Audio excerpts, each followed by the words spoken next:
All right. Always like to start by welcoming those who are with us this evening, both here in chamber and online. I now call to order the May 20th, 2021 regular Board of Aldermen meeting. Please join us in the Pledge of Allegiance. I pledge allegiance to the flag of the United States of America and to the republic for which it stands, one nation, under God, indivisible, with liberty and justice for all.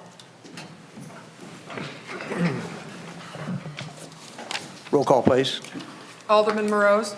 Here. Alderman Osteen. Here. Alderman Ross. Here. Alderman Rucker. Here. Alderman Becker. Here. Alderman Walker. Here. Mayor Alvarez. Here. All right, before we get into Mayor's communications, Todd has someone that he would like to introduce to us this evening. Mayor and members of the board, I'd like to introduce everyone to our new officer, Justin Hutzler. Justin started with us today, taking care of the administrative paperwork and everything. He'll start with Sergeant Morley on his field training on Monday night. So welcome, Justin. He comes to us from Camden County. He served about 5 years up there, or almost 5 years, I believe. And so we're pleased to have him. And Welcome.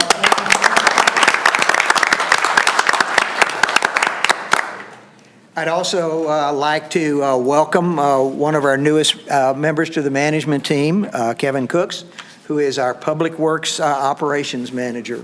Welcome, Kevin. Glad to have you with us for the first meeting. All right, now under Mayor's communications, I would like to report that Beach Drive is substantially finished at this point. We have just a few things that need to be done. Some painting around the island and a few other little minor items that need to be done. But the line of sight on that road looking into the parkway is so much better, as well as the improved turn radiuses. And I'd also like to take just a minute to thank Gary Pruitt for allowing us to use his property for a short period of time to access the road when our road access was restricted. So I appreciate, Gary's effort there. I would also like to share with you, if you have not already heard, that Don Chisholm has passed away. Don, for those of you who don't know, was very committed to our city. He served for a number of years on various boards and committees. Our condolences go out to Don's family and everybody. He truly will be missed. I would also like to welcome an additional staff member, Brenda Perry, to our dais this evening. Brenda is learning some of the city clerk meeting responsibilities. So Brenda, welcome to the team. All right, our next item is citizens' communications. This is time set aside on the agenda for citizens and visitors to address the mayor and board on any topic that is not a public hearing, and there are no public hearings on tonight's agenda. For those here in person, speakers will be restricted to 3 minutes unless otherwise permitted. Minutes may not be donated and transferred from one speaker to another. Visitors attending via online will be in listen-only mode.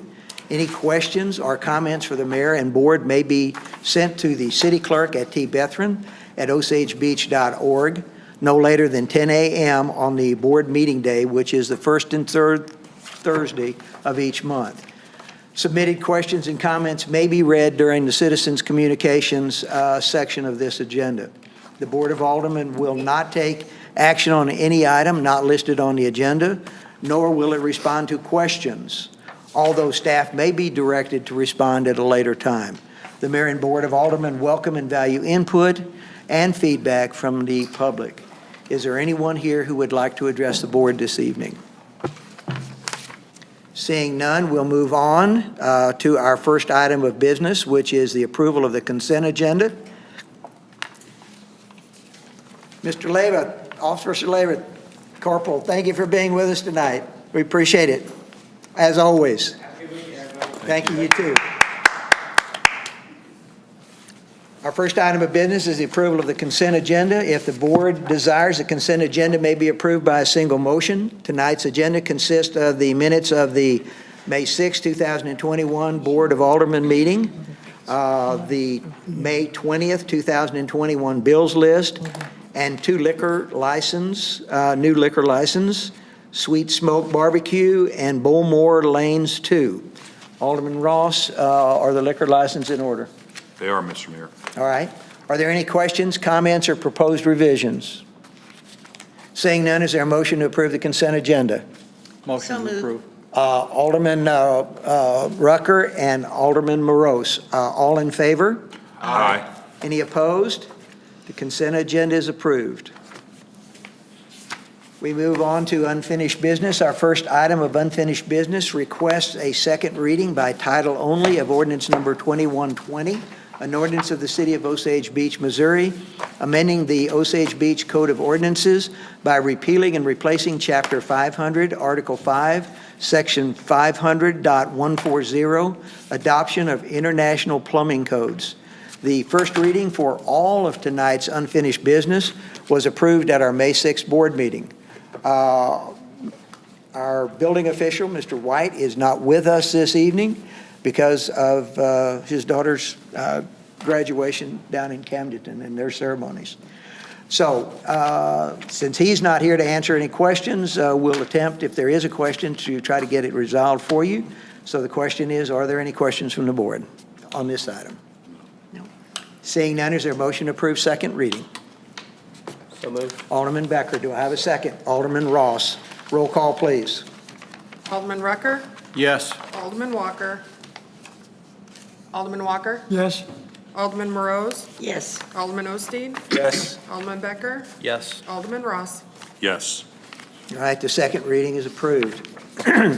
Our next item is requesting a second reading by title only of ordinance number 21.21, an ordinance of the City of Osage Beach, Missouri, amending the Osage Beach Code of Ordinances by repealing and replacing Chapter 500, Article 2, Section 500.040, adoption of the National Electric Code. Are there any questions from the board? Seeing none, is there a motion to approve second reading? So moved. Alderman Morose, do I have a second? Second. Alderman Becker, roll call, please. Alderman Ross, Yes. Alderman Rucker, Yes. Alderman Walker, Yes. Alderman Morose, Yes. Alderman Osteen, Yes. Alderman Becker. Yes. All right, the second reading passes.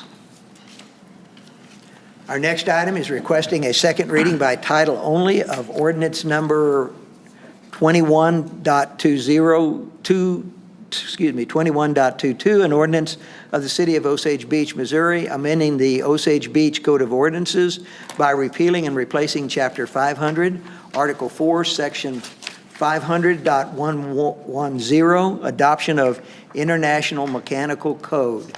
Are there any questions from the board? Seeing none, is there a motion to approve second reading? Motion to approve. Alderman Rucker, do I have a second? Second. Alderman Walker, roll call, please. Alderman Becker, Yes. Alderman Ross, Yes. Alderman Rucker, Yes. Alderman Walker, Yes. Alderman Morose, Yes. Alderman Osteen. Yes. All right, second reading passes. Our next item requests a second reading by title only of ordinance number 21.23, an ordinance of the City of Osage Beach, Missouri, amending the Osage Beach Code of Ordinances by repealing and replacing Chapter 500, Article 1, Section 500.035, adoption of international residence codes.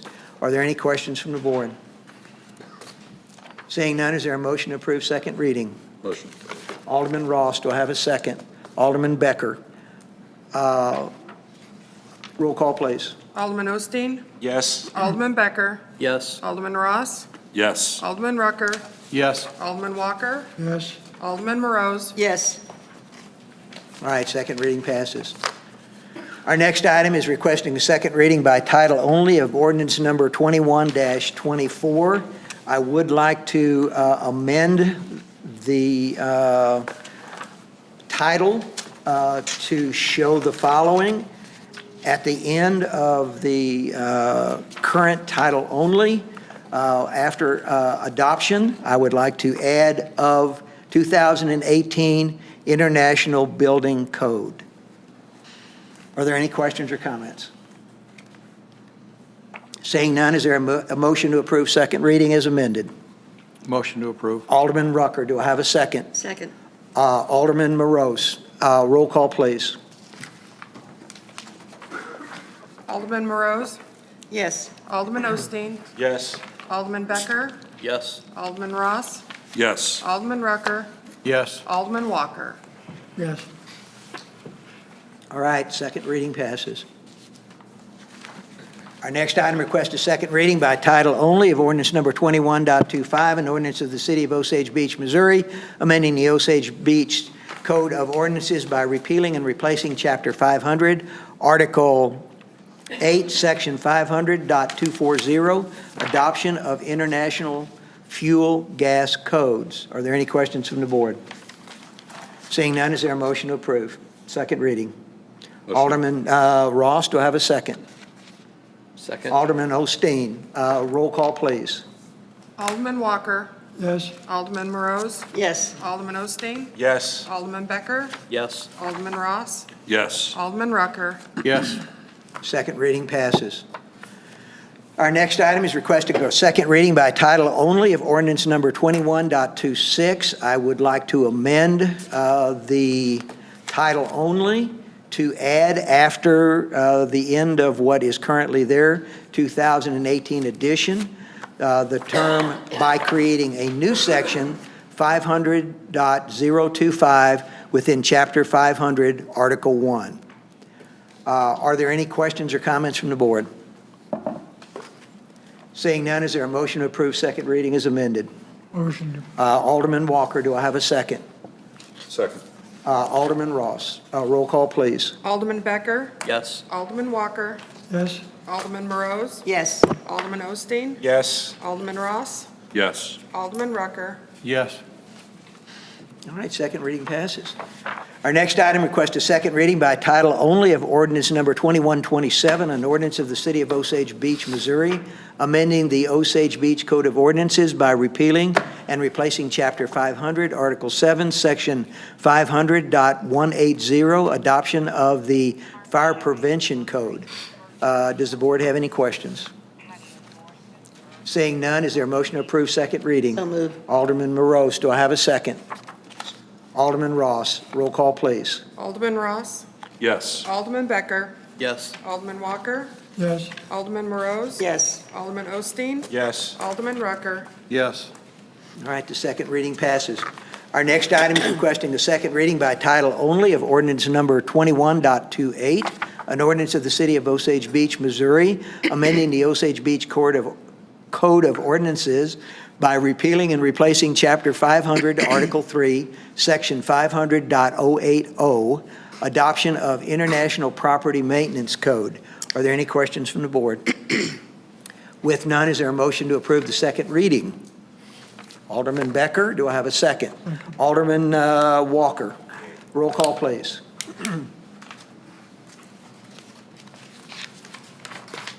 Alderman Morose, Yes. Alderman Ross, Yes. Alderman Becker, Yes. Alderman Walker, Yes. Alderman Osteen, Yes. Alderman Rucker.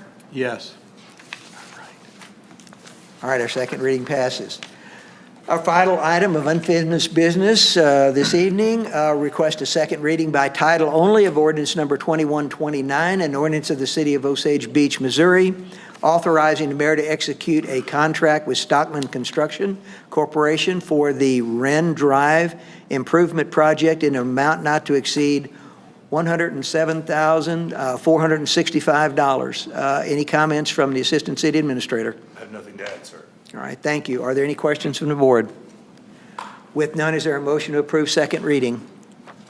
Alderman Ross, second Alderman Becker. Roll call, please. Alderman Walker, Yes. Alderman Ross, Yes. Alderman Becker, Yes. Alderman Morose, Yes. Alderman Osteen, Yes. Alderman Rucker. Yes. All right, second reading passes. Now for new business, the first item is requesting a first reading of Bill number 21-30, an ordinance of the City of Osage Beach, Missouri, authorizing the city administrator to execute a contract with Anderson Engineering, Inc., for preliminary and construction engineering services for the Osage Beach Parkway Extension to Executive Drive project in an amount not to exceed $74,080. City Administrator. Yes, Mayor, members of the board. So we're moving right along with this project. The extension to the Executive Drive is a cost share project that we got approved from MoDOT for funding. It's also a project that we're getting funding from the Osage Beach Special Road District. So we have selected Anderson Engineering for the preliminary and construction engineering. They were selected from the MoDOT list, which eliminated us having to go out to bid for the items. And this is a request not to exceed $74,080. The contract or agreement has been approved through the grant funding, so it is part of the funding we'll receive from the cost share. All right, thank you very much. Are there any questions or comments from the board? Alderman Ross. So when would we, and I'm not sure who to ask this to, when would we expect this design work to be done? I apologize, I don't have the schedule in front of me, but they will start on the design. We hope that construction then would be next year or possibly 2023 because MoDOT has us on a specific schedule for the program. I can get you an exact time when this engineering will be done, but it will be done for sure in this year because we possibly can be bidding and constructing next year. And then, assuming they get it done this year, the invoice we pay, do we pay them? Does MoDOT pay? No, we pay them. It's our contract, so we flow the money out and they flow money in to us for the grant. So then we ask MoDOT for reimbursement? Correct. Okay. That's all I have. Thank you. All right. Any other questions? Interesting. Seeing none, is there a motion to approve first reading? Motion to approve. Alderman Rucker, do I have a second? Second. Alderman Becker, all in favor? Aye. Any opposed? First reading passes. Our next item is requesting a first reading of Bill Number 2131, an ordinance of the City of Osage Beach, Missouri, authorizing the expenditures of funds for LOZ, and correct me, or excuse me if I don't pronounce this correctly, In Plein Air Art Festival event support request in an amount not to exceed $2,000. City Administrator. Yes, Mayor, members of the board. So Dr. Paula Brown is with us in the audience to answer any questions or clarify or explain the event, because as I had stated in one of her email conversations, that they may need some further information on the event if it's not explanatory. We do have this community event support program in the budget. This is our first request this year. Application and some expense detail is included in Dr. Brown's application, and I will just open it up if you have any questions for her. Okay. Yeah, and I think I will do that. Dr. Brown, thank you very much for being with us this evening to answer some questions, if there are any. So I'll go to the board first. Are there any questions or comments from the board? I don't understand what it is.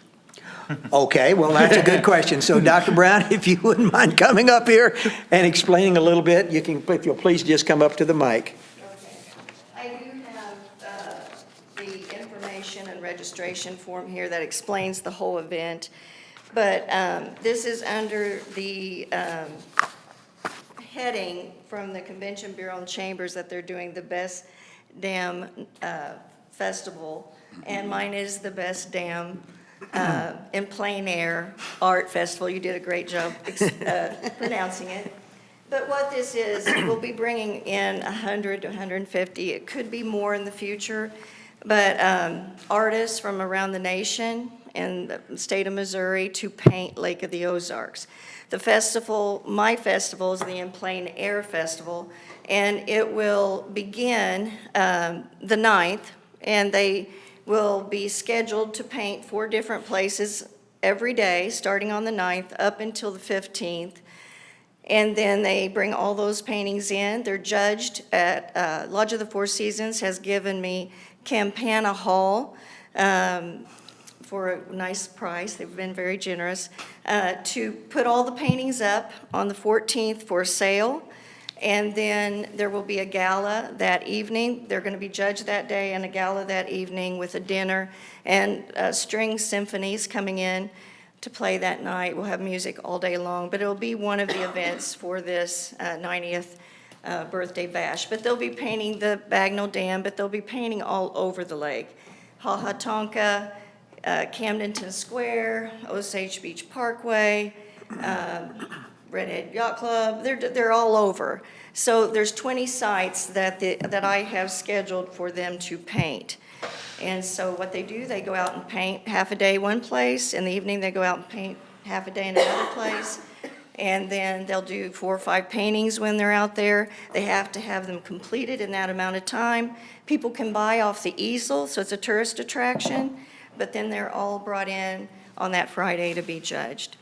So it's a festival that I hope will grow, and there's several in the state of Missouri, Augusta and Stillville, and those towns have really benefited from that to the point where big organizations have come in and supported it and brought in trolley cars and all kinds of things just to support the event because it's become such a big thing and brings in a large tourist with it. So anyway, my goal is to build that. This year, we may not see, I don't know what to expect, but we are giving good prize money. There'll be $8,000 in prizes given out to the artists, and then we hope to sell. So that is it in a nutshell. This explains the whole event, and I was going to give you each a copy. And then this front page has all my Ty, information if you need to Could contact you me. get that for the board, please? And I wrote off 12, but if anybody else needs a copy, I'll send it to you via email. All right, thank you. So that's it in a nutshell. All right, thank you. Thank you. Are the assigned areas that they will pick from, or will they be assigned those areas? No, they pick, and I've had to approve every area with the owners, even Ha Ha Tonk, I had to go through an application process for them to paint there. So wherever they paint, there's a strict guidelines on where and rules that they have to follow, like no sidewalks, entranceways, they can't be in the way of tourists or anything like that. They can't have pets. They carry everything with them, so they need all supplies they carry with them when they come in. They paint for 4 to 5 hours, and they walk out with their painting. So this would be like the painters that traveled across America and painted all the places in America and then sent them back to the east to show. They're that kind of painter. They paint the beauty of our land, and so that's who's coming in, and they're excellent artists. So, but did I answer the question? Okay. Are there any other questions? Yes, Alderman Becker. Dr. Brown, the proceeds of the art sales at the gala, who gets those proceeds? Well, okay, thank you. That's the next piece, and I appreciate that question. My goal with the proceeds, of course, is to carry on and have the festival have a little bit just left over that we can continue this event yearly. Secondly, the big thing is, because of this birthday bash, we have a lot of different events going on, and a lot of that money is going for fireworks. I've asked that I keep my proceeds to have a second competition, which would be to start a sculpture trail. So my request from the city is, and maybe I need to write this out separately, is to be able to place the first sculpture here at City Hall for veterans. So the question that has come up is, how do I start the second competition? Well, with that money, we would put out a competition to all artists across the nation to create a veteran sculpture. And then we would have members of this board and maybe artists in the community to select the best sculpture, and that be placed here in front of City Hall. Because we've named this, what is it, Veterans Parkway, but we have nothing to show for it. And it would be the beginning of a sculpture trail. And what that means is every year my goal would be the proceeds from this event to create a sculpture trail through the lake area. Now, I was only thinking Osage Beach Parkway because my business is on it and I was selfish. But now Camdenton wants a sculpture. And and Susan Brown's talked to me about a sculpture, so it could become a sculpture trail across Lake of the Ozarks, which would go in tune with the in plein air artists. And then you could have a map of the sculpture trail. But it would be one way to pull tourists to this side of the lake if we could start here. And I've talked to Phyllis Morose about, can I put something on the roundabouts? And she said, think of that first. She's the one that gave me the idea of City Hall and the roundabouts. Think of those places first. And so anyway, that's the main goal, is to create another tourist attraction that might bring people here in Osage Beach. And Osage Beach is my first love. This is where I live, and this is where my businesses are. So, of course, that's what I think of first. But Camdenton is nagging at the door over here. They don't want to be left out, and so, anyway. And also Bagnell Damick says, well, what about us? Do you want to, oh, well, they want to eagle up at, Wilmore Lodge, or something, But anyway, I can envision a big fish, I've told Phyllis this, a big fish for the entryway to go into the park. A big fish. People would drive over here just to see the big fish. Right. So, Any other questions? Yes, Alderman Morose. I don't have any questions. I have, of course, been with Dr. Brown for several months and last year and talking about this vision that she's had. And I truly, truly am so excited about it. I applaud her of undertaking this project. And I just think it's wonderful. And I know you all would agree this is something that we would like to support.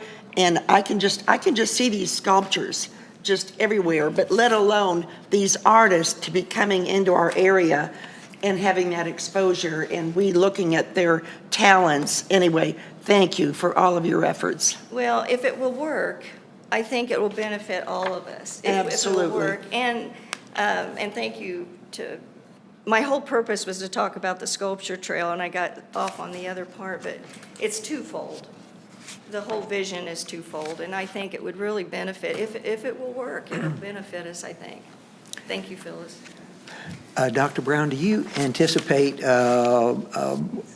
the second year and probably future years, because it sounds like this is something that is going to be an annual thing, do you anticipate not only the sculptures but also having the artists back to do more paintings and that type of thing, which is a carryover from this first event? The festival would become an annual festival is our goal, and what we've seen through Missouri and around the nation with these, it brings in thousands of tourists because they go out, we create a viewer's choice, and so we create a map, and the tourists go around and try to find the artists where they're painting, to watch them, to buy their paintings. It becomes a tourist attraction. The gala becomes a big event for everybody to come. We have the string symphony or quartet symphony. They're the string symphony, whatever, is going to play. And I've sent this across the nation. That's why I'm asking for money, because that costs me a little bit. And then everywhere across Missouri, asking for artists. But yes, it's become a big event in these little towns like Stillville and Augusta that's made them grow into these tourist attractions. And where the Hoffman family, I don't know if you know the Hoffman family, but they bought all the wineries up from Augusta to create this giant tourist attraction. They're putting a riverboat in, trolley cars, redoing the cobblestone streets and all kinds of things to really enhance this tourist attraction because they're bringing in so many people. So, if we can just get a piece of the pie here, we have such a beautiful place. I can just see it being an exciting place for artists to come. The artists are excited, so. Well, and the nice part about it is, unlike Augusta, and, they have a couple of little bed and breakfast. We have so many other amenities that would make it, very attractive for, others to come, into the area. You had mentioned the interest of some of the other cities and of course, the Browns. Have any of the other organizations, cities, or even the Browns offered to help in funding some of these initial? Yes, Susan Brown's donated some money and tells me to keep her informed what I need. And then Augusta is coming to help me. They just finished up their festival, Nice. and they're coming down to help mine succeed. Right. And I got my stuff to them and to all the artists before theirs was over, which was exciting that I got it into all those artists' hands. They had 125 artists this year, and it was kind of rainy, but they had 125. Stillville's coming up next, and they're going to help. I'm talking to some national artists now to come in and do workshops and be my judges, which really gives us some power behind what we're saying. But what's bringing the artists in, to be quite honest, is my prize money.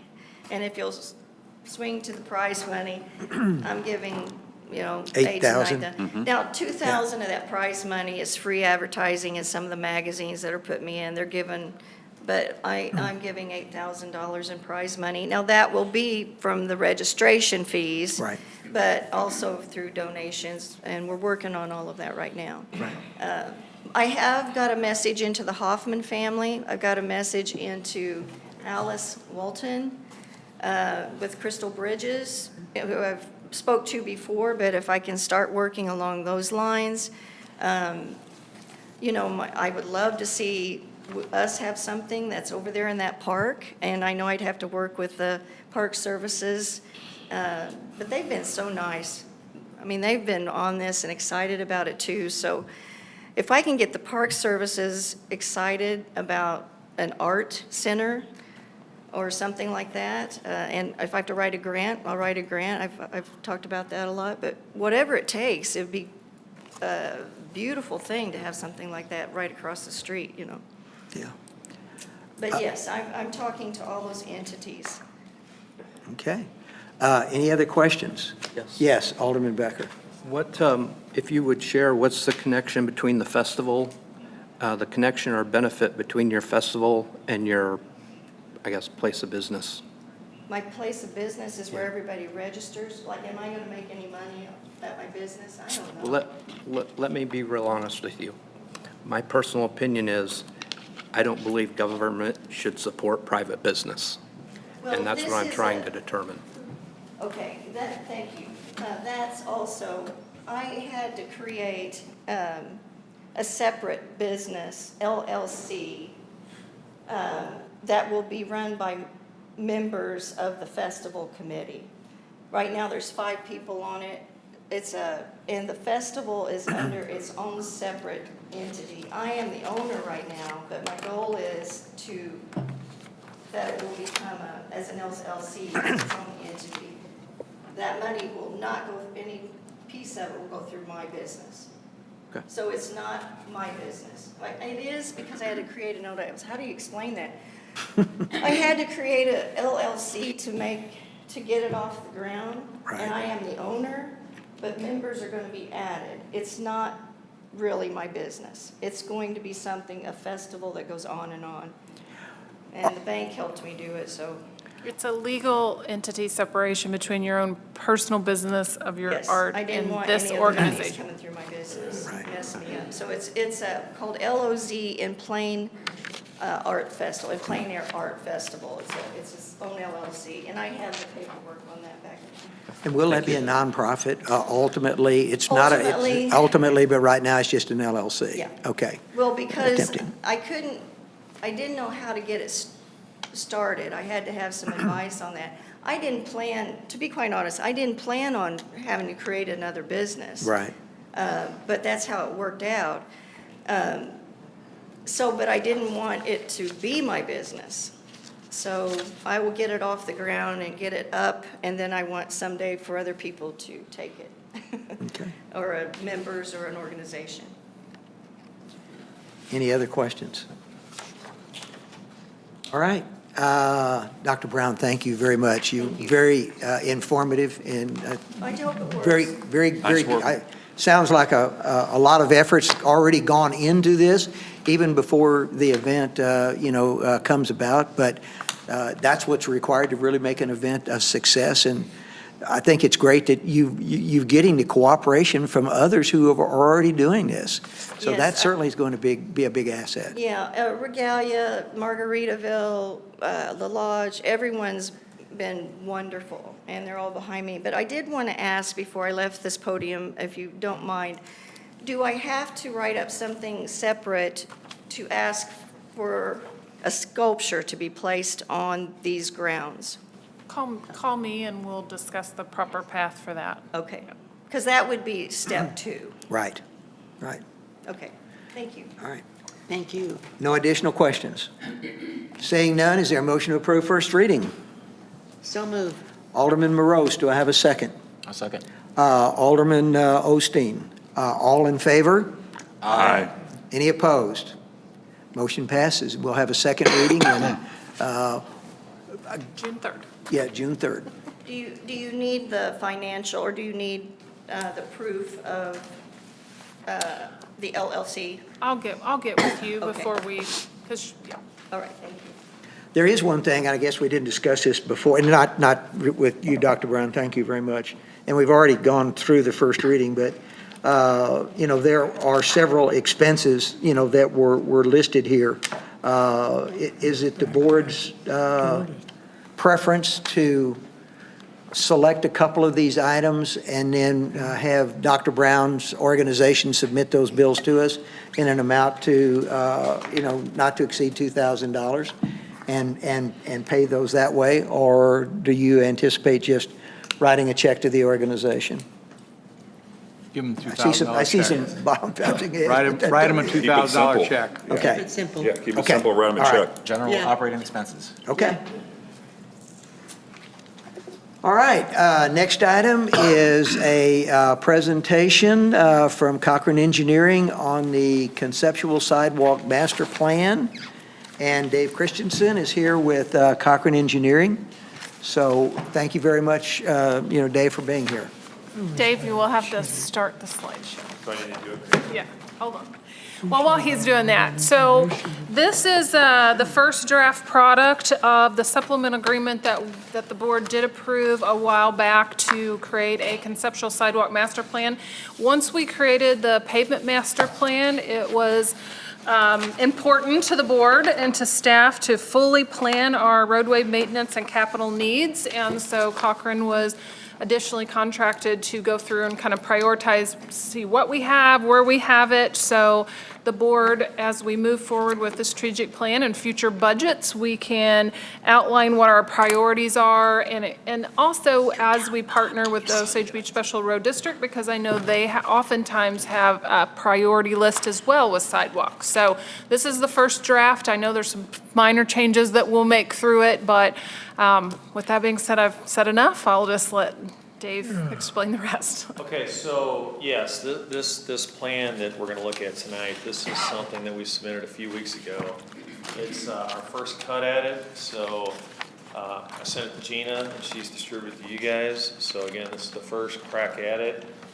Nothing's set in stone, and I didn't think it would be, but this is kind of where we're at. So I'm happy tonight to come here and show you what we're thinking, and then we can just go from here. So just like, what I'm gonna do is walk you through, most of you, I think, have the plan in front of you and looked at it, so I'll just go through page by page and kind of talk about each one. So, again, what's the purpose? The whole purpose is for you guys to prioritize future sidewalk projects, so that you can budget ahead of time for the ones that you feel are most critical, and then this document will also let the public know what's coming when. So, looking at the city, obviously, I just wanted to point out the major roadways. It's kind of the obvious place to start looking. So in this plan, you'll see most of the major roadways, because that's the roads and the spots, the gaps that fit to connect your existing sidewalks. So this first cut is a 15-year plan, 23 projects, $15 million. I figured I'd stop there. So that's where I stop for the moment. We can always go further, or we can cut it back. So I thought that was some good round numbers to start with. So again, just to get organized here, just like in the pavement plan, we got East Osage, we got West Osage. So we're divided, we have two sections to look at. On page 4, it's just a map showing anybody looking at the city, what the roads on East Osage Beach, which ones are private, which ones are public. On page 5, West Osage, private, public, so everybody knows which streets we're looking at. So then, on page 6, we got the East Osage side, and color-coded here, I'm showing where your existing sidewalks are, where your paved shoulders are, and two, at the time, proposed projects, Mace Road and the TAP project that we didn't get through MoDOT on the Parkway by the library, connecting the library, or not, by Deerberg's, connecting that section. So that's what page 6 is showing. On page 7, it's the same thing on East Osage. So, well, actually, no, this one is the overall map showing what's in the document in yellow, what I'm showing is proposed sidewalks on the east side. We can go back and look at I'm gonna go through each one of the projects too, so I'll just kind of give you an overall. Page 8, again, it shows existing sidewalks, paved shoulders, so everybody gets a feel where we're at. There are no current proposed projects I'm aware of on the west side, so there's nothing as far as that goes. And then page 9 is going to show you overall in yellow all the sidewalk projects on the west side. So page 10, we start with the schedule, what we'd spend per year, where, kind of how I had it laid out, and I thought we can move these things around. I know I've already gotten some comments from some aldermen about why are we doing this before this. Just get it all on paper, all in a spreadsheet, so we can kind of go from here with what we know we're talking about. So, and then also, I put in there just so you can see a little better, 11 by 17 sheet of paper in the back of each book that kind of shows you, if you're looking at the big picture. I think, does everybody have those in the, were those in the books? They should have been. Yeah, they are. Okay, so that's just, so anyway, page 10, page 11, this is, 2027, 31, and 32 to 36. So there's your 15 years worth of sidewalk projects if you want to spend a little over, what, $1 million a year on sidewalks, which I don't think you do, but I had to start somewhere with something, so, $1 million is a good number to start with. Okay. I'm going to run through each project, and we can just go back and talk about it. But the one that was in play at the time was the TAP project. I think you're all aware of this project. Did not get funded, but I think the road district was talking to you guys about maybe funding this project. That's what I heard. Is that not right?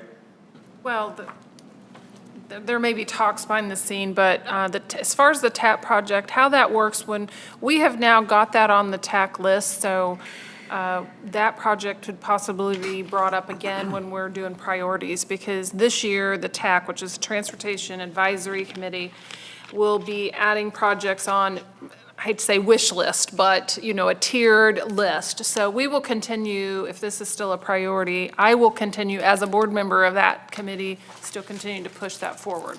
So whether that project or future partnerships with Osage Beach Special Road District, which is another important piece of why we should prioritize, so we know when TAP funding comes, and we are also arguing to the Council of Local Governments why our list should be for other projects as well.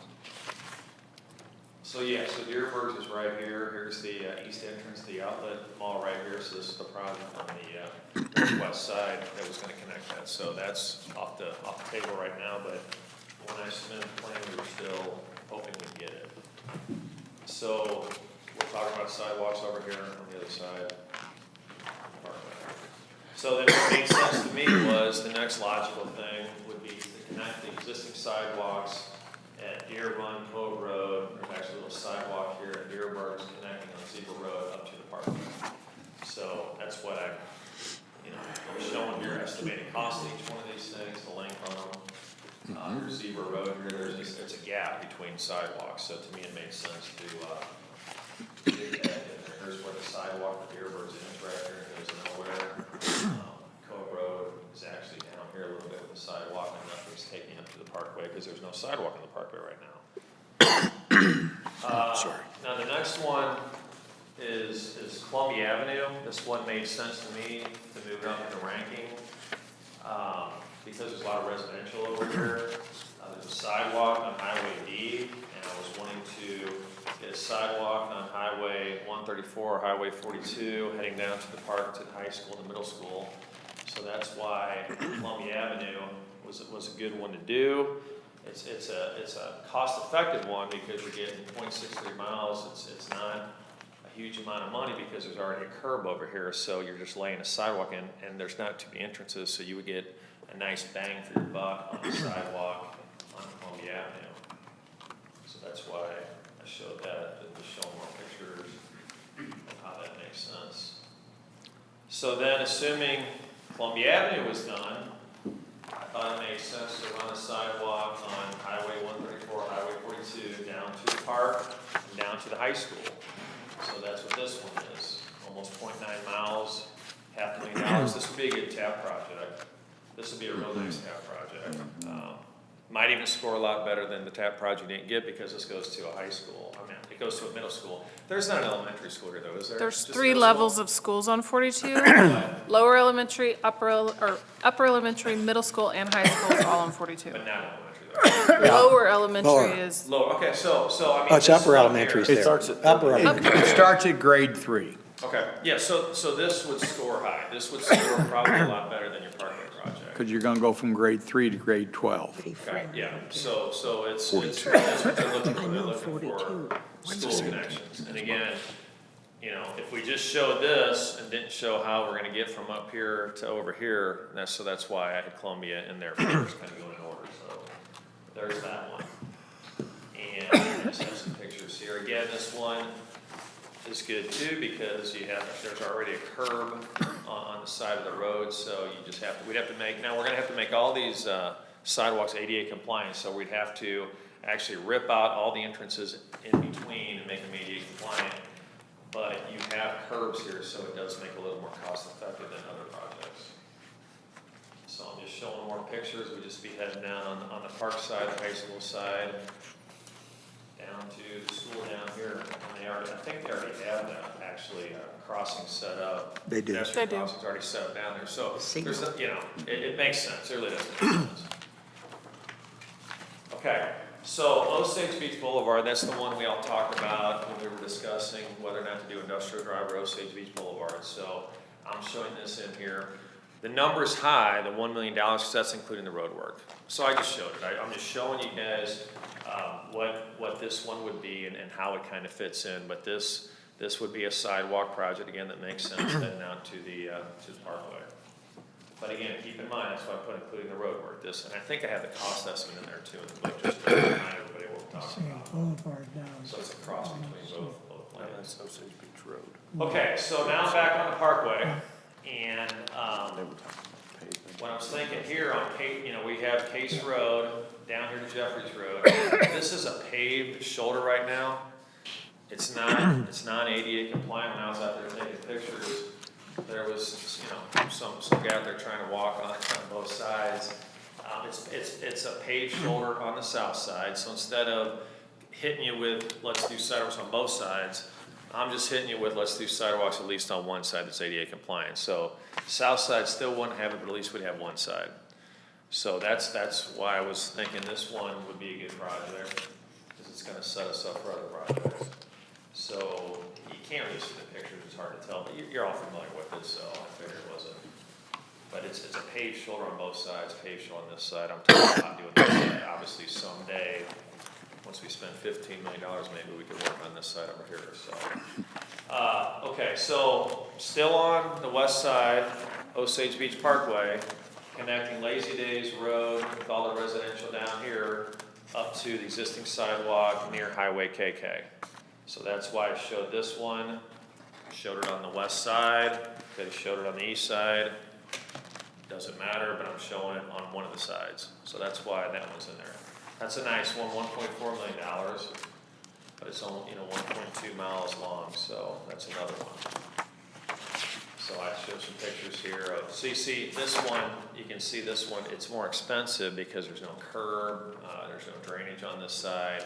We have to grade all this out and make all this work when you put sidewalks along the road. So this cost per foot is a lot more than like when I was showing you Columbia Avenue and Highway 42.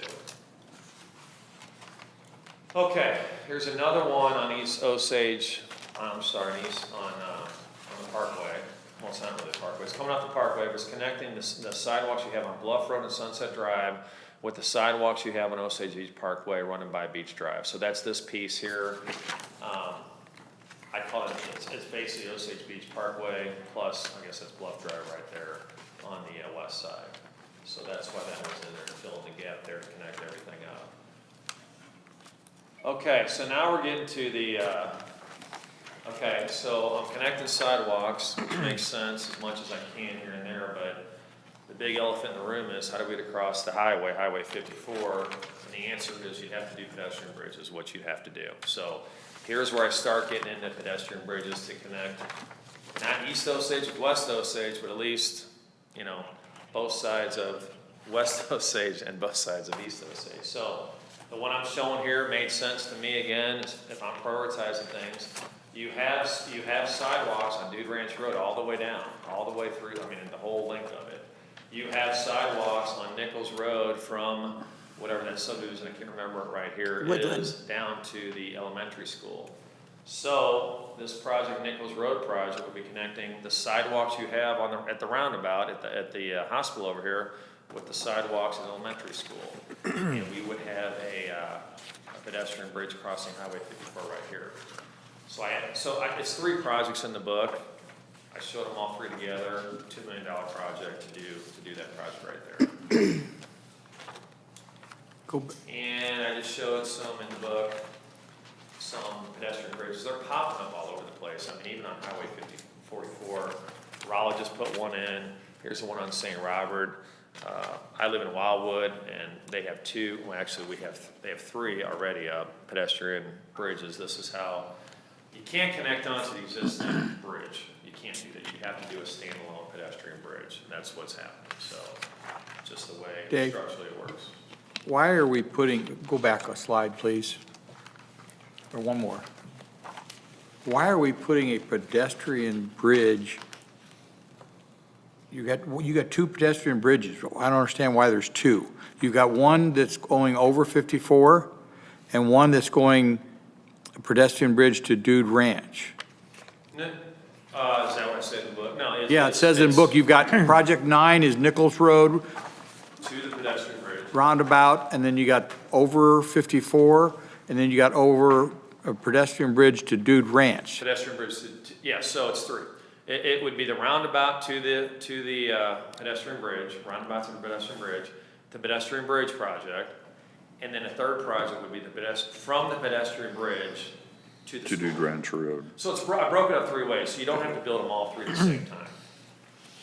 You could build this piece first, and then you build the pedestrian bridge, or you could build this piece first to Highway 54. Well, it looks like you're building 2 bridges, that's why. No, it's one bridge. Because this bridge says, because this Did I type says it wrong? roundabout, Okay. it says pedestrian bridge over 54, Is it and okay? pedestrian bridge to Dude Ranch. That's why I'm confused there, it's on Okay, page. so On page roundabout. 23, it shows there's 2 bridges. Project 9 would be just from the roundabout to the new pedestrian bridge, wherever the pedestrian bridge location. Project 10 is a pedestrian bridge Over. over 50 Highway 54. Okay, Project 11 is says- a sidewalk project from the new pedestrian bridge up Oh, to so the elementary school. so Does it's that make not a sense? pedestrian bridge, because that's what your label says. Just saying, the sidewalk from this bridge Right. to Dude Ranch. Okay, so there's no bridge on project 11, there's just a sidewalk. He's just trying to I'm saying describe the start from the distance. pedestrian He's bridge. just trying to Okay. describe the topography of where it's gonna Okay. be. Okay. That's all he's doing. So, again, I showed some pictures of pedestrian bridges. I think I put one in there that we did in New Haven. It's a nice picture. I didn't show it here, but this one. I won't have it in the final copy, but I have it in there. Okay, Passover Road, that's the next one, or that's another one that makes a lot of sense to me. You have all these sidewalks over here on the Parkway. You have all these sidewalks over here on Passover Road. And when I was out there taking pictures, I mean, there's people walking around and you can kind of see, I mean, really, turning around and going back the other way, and it would make sense, and it would be nice to walk over here and connect this. So, again, 3 projects, sidewalk project on both sides, pedestrian bridge in the middle. $1.5 million.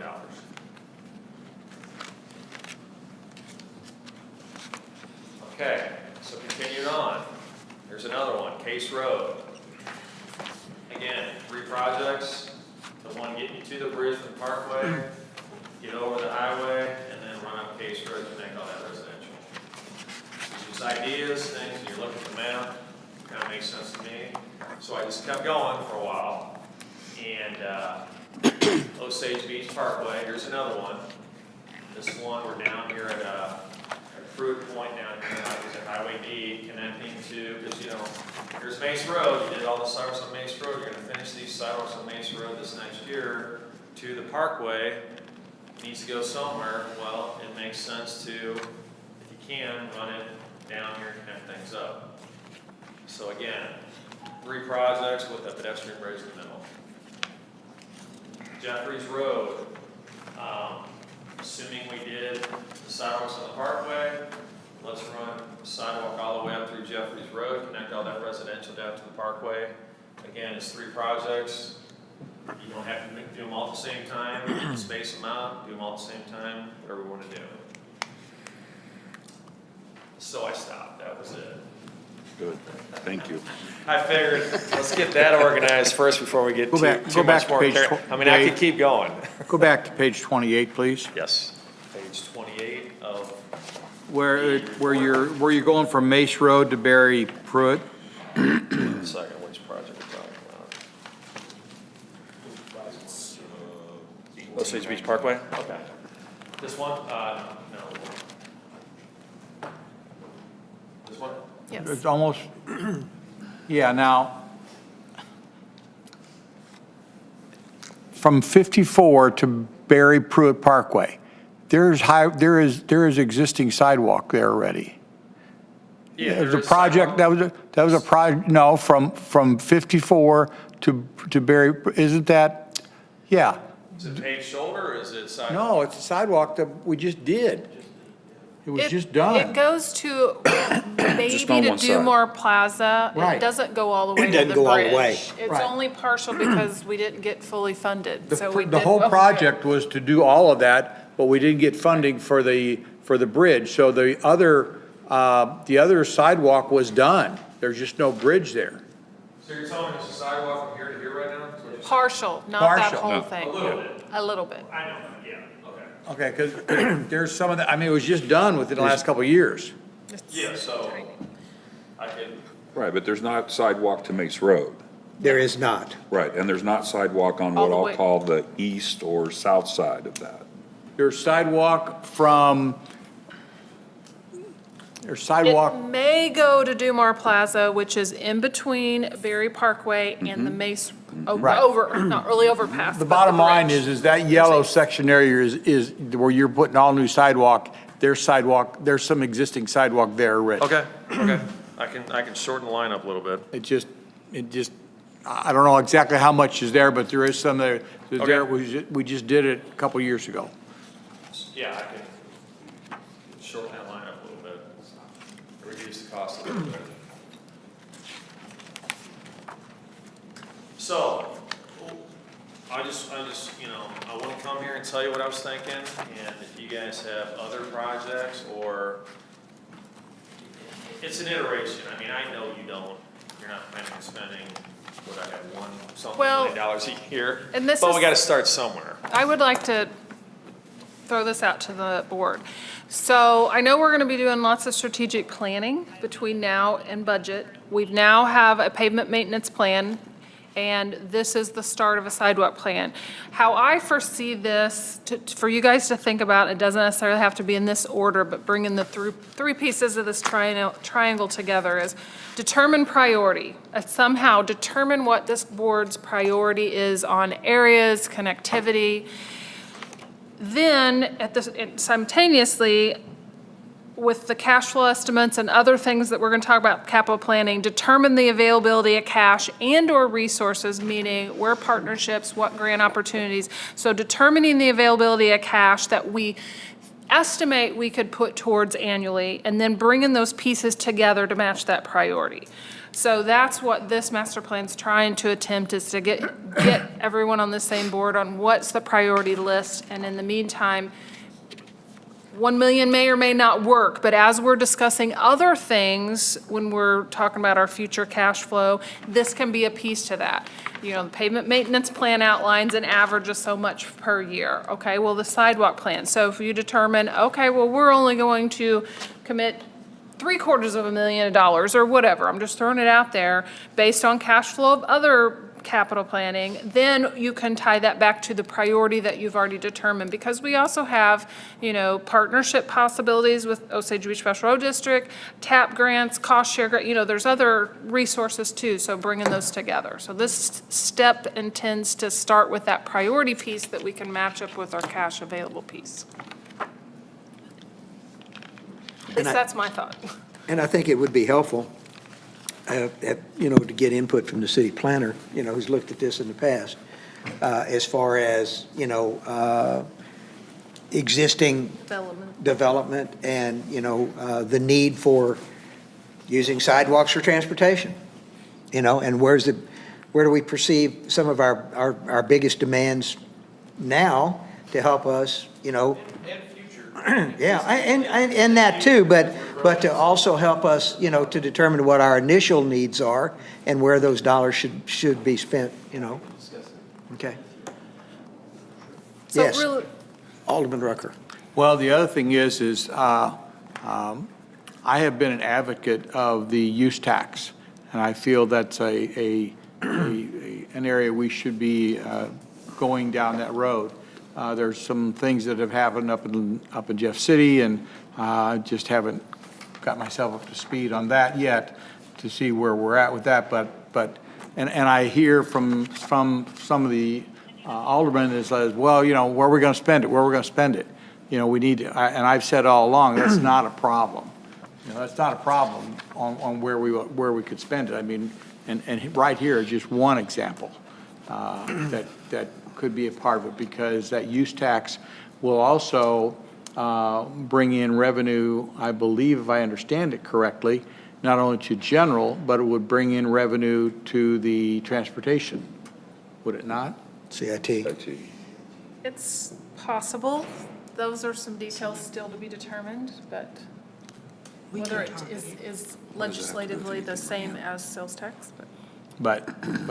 So anyways, I mean, you know, because one of the things we look at it, well, we'd like to do it, but we also have to pay for it. And there is a way that I've advocated all along, that we have, you know, a use for the use tax revenue. And there's one big advantage, and I'm sure that most of you all have been trying to keep up with what's going on at the state capitol. And quite frankly, this was one of the better years as far as what the state has done, or the state legislature's done to or for the cities. And this year it happens to be 4 instead of 2. And the use tax is one of those. As far as Wayfair, they finally made some determinations on Wayfair. They've finally got that moving forward. It'll be signed by the governor. So we, you know, not only will have the dollars from what previously was identified as use tax, but you will also have your internet tax that will be tied to that. For those cities and counties that already have a use tax, one of the biggest issues previous to this current legislation was demanding that they go out and get the internet tax also approved as a separate entity. That has been put aside. That is not going to be required. So anyone who currently has a use tax approved will automatically, once they get everything in place, start getting the internet tax, okay? So it's going to make a significant difference on the availability of dollars. And then, this is one item, should we decide that's the way we want to go. This not only benefits city revenue, it also, makes it a much more level playing field for our local businesses, with brick and mortar, as far as competing with the internet. I think that helps, too. I've had some people say, well, I don't buy online because of the sales tax, but oh, by the way, I get a 7% discount by doing it because I don't have to pay a sales tax, okay? But there are some other dollars, that, and other places for us to be able to spend that, like parks and whatever. But these are all discussions, I think, that we're going to try to get into in our strategic planning, so we can make some of these decisions. We're starting to put ourselves in a very good position of revenue flow. And, we need to get this long-range planning, moving forward. But thanks for bringing that use tax up, Kevin, and I didn't mean to go out in left field on that. But I was real pleased with what the state did. Anything else? Alderman Becker, did I see you? Okay. Yes, Alderman Morose. First of all, I'd like to thank Cochran Engineering for a job well done. It's been a lot of research and a lot of hours put in it, and really appreciate it. I have my own personal things that I feel, as far as priority, as we were talking about, as far as monitoring pedestrians on these lake roads. I don't have a problem on the Parkway. I think it'd be wonderful to have sidewalks all the way down. I'm thinking of Lazy Days, which you mentioned, Lazy Days to KK. First of all, I think, and I'm just putting this out, that the sidewalk in Lazy Days really does need to be improved, and all the way up to the Parkway. It's been there for many years, and there's some areas it's just, anyways, it's almost obsolete. It's going to become so narrow, and I'd like to see money spent on that rather before we go all the way to KK. Also, from Nichols to Highway 54. Before I would spend money from Nichols, from Dude Ranch to 54, I know for a fact that there's a lot of pedestrians. And again, this goes with monitoring pedestrian traffic from Dude Ranch and Nichols intersection all the way down to now what they're calling Shooters 21 subdivision. There's a lot of people that walk on Nichols. And I've been there, I used to live there, but I still go up and down that road. And we need a sidewalk there. I'm just throwing that out. That's north of? I'm sorry? Where we're talking about? I'm sorry, what? Heading what? Away from Heading 54. north. Away from North. 54, from North, right Woodland there. subdivision Yep. North. on Nichols going, I never know east, west, south. Okay. Anyway, down to Shooters 21 or Heron Bay in that area, Where's okay? Shooters 21 Aaron Bay? Where's that at? That's the The end of area. Nichols? The end of Nichols, To north? Yes. Yeah. okay, there's a Instead of taking a huge, left and going by the school, you take a right and go Yeah. down. Okay. there's a huge I'll- development now going on there. Okay. Many houses are being built, and I know that even before that, that people have been walking on that road all the way up. And I just feel that that's priority. The other thing is, that I'm looking at is Jeffries Road, and I see 2035. I guarantee you there's, again, pedestrian monitoring, prioritizing. There's tons of people every day, even through the winter, that walk on that road on Jeffries. Oh, I believe it, yeah. No doubt. And there's no sidewalk there. And I realize there's a lot of driveways and whatever, but I think it's very important for safety reasons. I don't know how these pedestrian crossways, or what do you call them, overpasses? Pedestrian bridges? Yeah, thank you. Over the 54. I see them in the cities, and I think it's awesome to be looking far ahead. I'm certainly not going to be having a television and saying no, but before I spend $1 million on those pedestrian bridges, I'd like to see some of these lake roads being prioritized, of being sure that they are in order when they need sidewalks where people are walking. I'm just bringing that up. But anyway, that's my opinion. But again, thank you for all your hard work. Appreciate it. Well, I think this is step one. You know, it gives us a jump-off point, and it gives us, you know, an opportunity That's right. to, you know, discuss what we see and what we don't see. That's one of the reasons why I suggested involving the city planner in some of the issues I think that Alderman Morose is bringing up. You know, some areas that weren't addressed that, you know, there may be some more, you know, priority to those than something else. But this is a good jump-off point. I think it's a great jump-off point. If nothing else, it puts us in a position to start understanding some of the dollar impacts, and certainly puts us in a position from a grant standpoint. And heaven only knows what the federal government's going to do on the infrastructure bill that, you know, that they're looking at, if they define infrastructure as real road infrastructure. But that's a different issue altogether.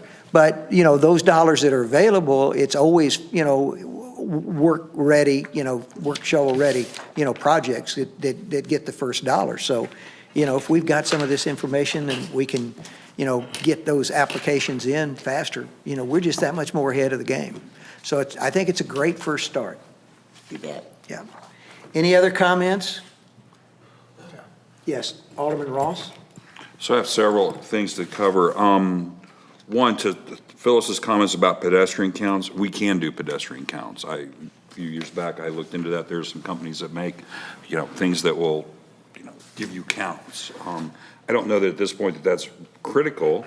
It may demonstrate that we have some areas at the end of our lake roads that have some, you know, residents that like to walk, or that, you know, in the case of Jeffries, where we've got dog days down there and we've got some remote parking in there, at certain times there is pedestrians. But I think that we need to continue to keep in mind, is this a transportation plan or is this an amenity? The way we got to here, with all due respect to everyone before me, is we treated sidewalks as an amenity. And as long as this board continues to believe that this is a transportation plan, then, to be quite honest, Phyllis, we shouldn't be going down to the end of the lake roads and putting things in because people are walking and it's an amenity, okay?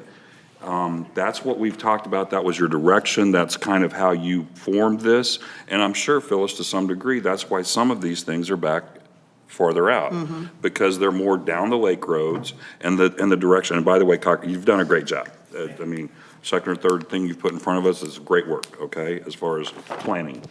A lot of other things have come up, smaller projects. But in the end, very good work, appreciate it. So just as we think about, yes, I mean, I tear myself too. I know I've been down by dog days. I can't remember what the event was or whatever. A lot of people walking down there. It's probably the dog cannonball thing or something like that, right? And they're parked down the road and so forth, and people are walking and so forth. But if we start putting it down there, and then we're starting to move away from the overall philosophy of what this plan is. And if we want to change that philosophy as a board, we certainly can. That's just not the direction I think that we agreed to and gave you. So just to keep that in mind. Carrie, have you been involved yet with this? Is this the first kind of you're seeing it, or did you give some feedback around how this should be prioritized yet? No, I have not. Okay. Given any, I mean, I will say that, you know, he's got through, you know, easily enough, the ideology is sound from a transportation perspective, you know. Okay. There's nowhere for them to go than a sidewalk and a walking trail. Okay. One question about, as you did pricing and cost estimates, so in areas where we don't have it, let's just take Nichols to Dude Ranch, for example, okay? Did you figure that being on one side of the street or both sides of the street? One side. Everything's So one all side. of these are one side? All one side. Okay, but let's talk about the parkway down here from Case to Jeffries, for example. I think there's shoulders, and that's okay. I don't need to. Paved shoulder, yep. Right, on both sides, I believe. Yep. So would your pricing be for both in that case? One side, Just one side? yeah. Okay. Not sure that we want to get into that details today, but it's just good information around how they estimated it. I have a question about Passover Bridge. First of all, I don't support at this point, based on our current status, any kind of bridge, okay? To to be quite honest, I think we need to go, for lack of a better term, hold a gun to MoDOT's head and tell them, hey, you split our city in half, you tore it right down through the heart of it, and you need to help us with TAP grants to build bridges if we're going to build bridges, okay? Because to be quite honest, that's exactly what they've done. I mean, I'll never forget former Mayor Mike, geez, I can't think of their last name, Mike and Linda Craig, Those could be saying, TAP you know, projects, that's too. exactly what they, right, they Those could could be be TAP TAP projects, projects. but they don't go to schools, all of them, and so forth. But, you know, at the end of the day, I don't know how they're gonna score, but we need to start figuring out how to pressure MoDOT to understand that we can't get a transportation plan in our sidewalk transportation plan very effectively because they've left us tremendous hurdles at the end of the day, okay? And so however we leverage that, I just hope we can over time. From a overall, how do we finalize this thing? I don't think we're gonna make decisions tonight, but I would just say a couple things. I don't know that we should spend a lot of energy on anything past 2028 or 2029 right now. There's just too much money to be spent, but anything at that point forward, we might look at and whether we want to change any priorities. And the only one that I can suggest at this point is that, let me get to the book to make sure I got this right. I wrote some notes. Project number 8. Which is on page 22, I think should be pushed forward or earlier in the whole thing versus Lazy Days to KK or Case Road to Jeffries. Case Road to Jeffries already has some type of walking, Yes, it does. walking, you know, path, okay? And I think we have nothing there, you know, the one-way couple, I think is what they call it. Wonderful for transportation or automobiles, but it's terrible for pedestrians. And they've kind of left us with this. And at the end of the day, I think that, is, in my mind at least, from just a, you know, how would you prioritize? That's the only change I would see. I would move it in front of both Lazy Days and also Case Road to Jeffries. So that's my feedback at this point. Those because they're not ADA compliant. And that's fine.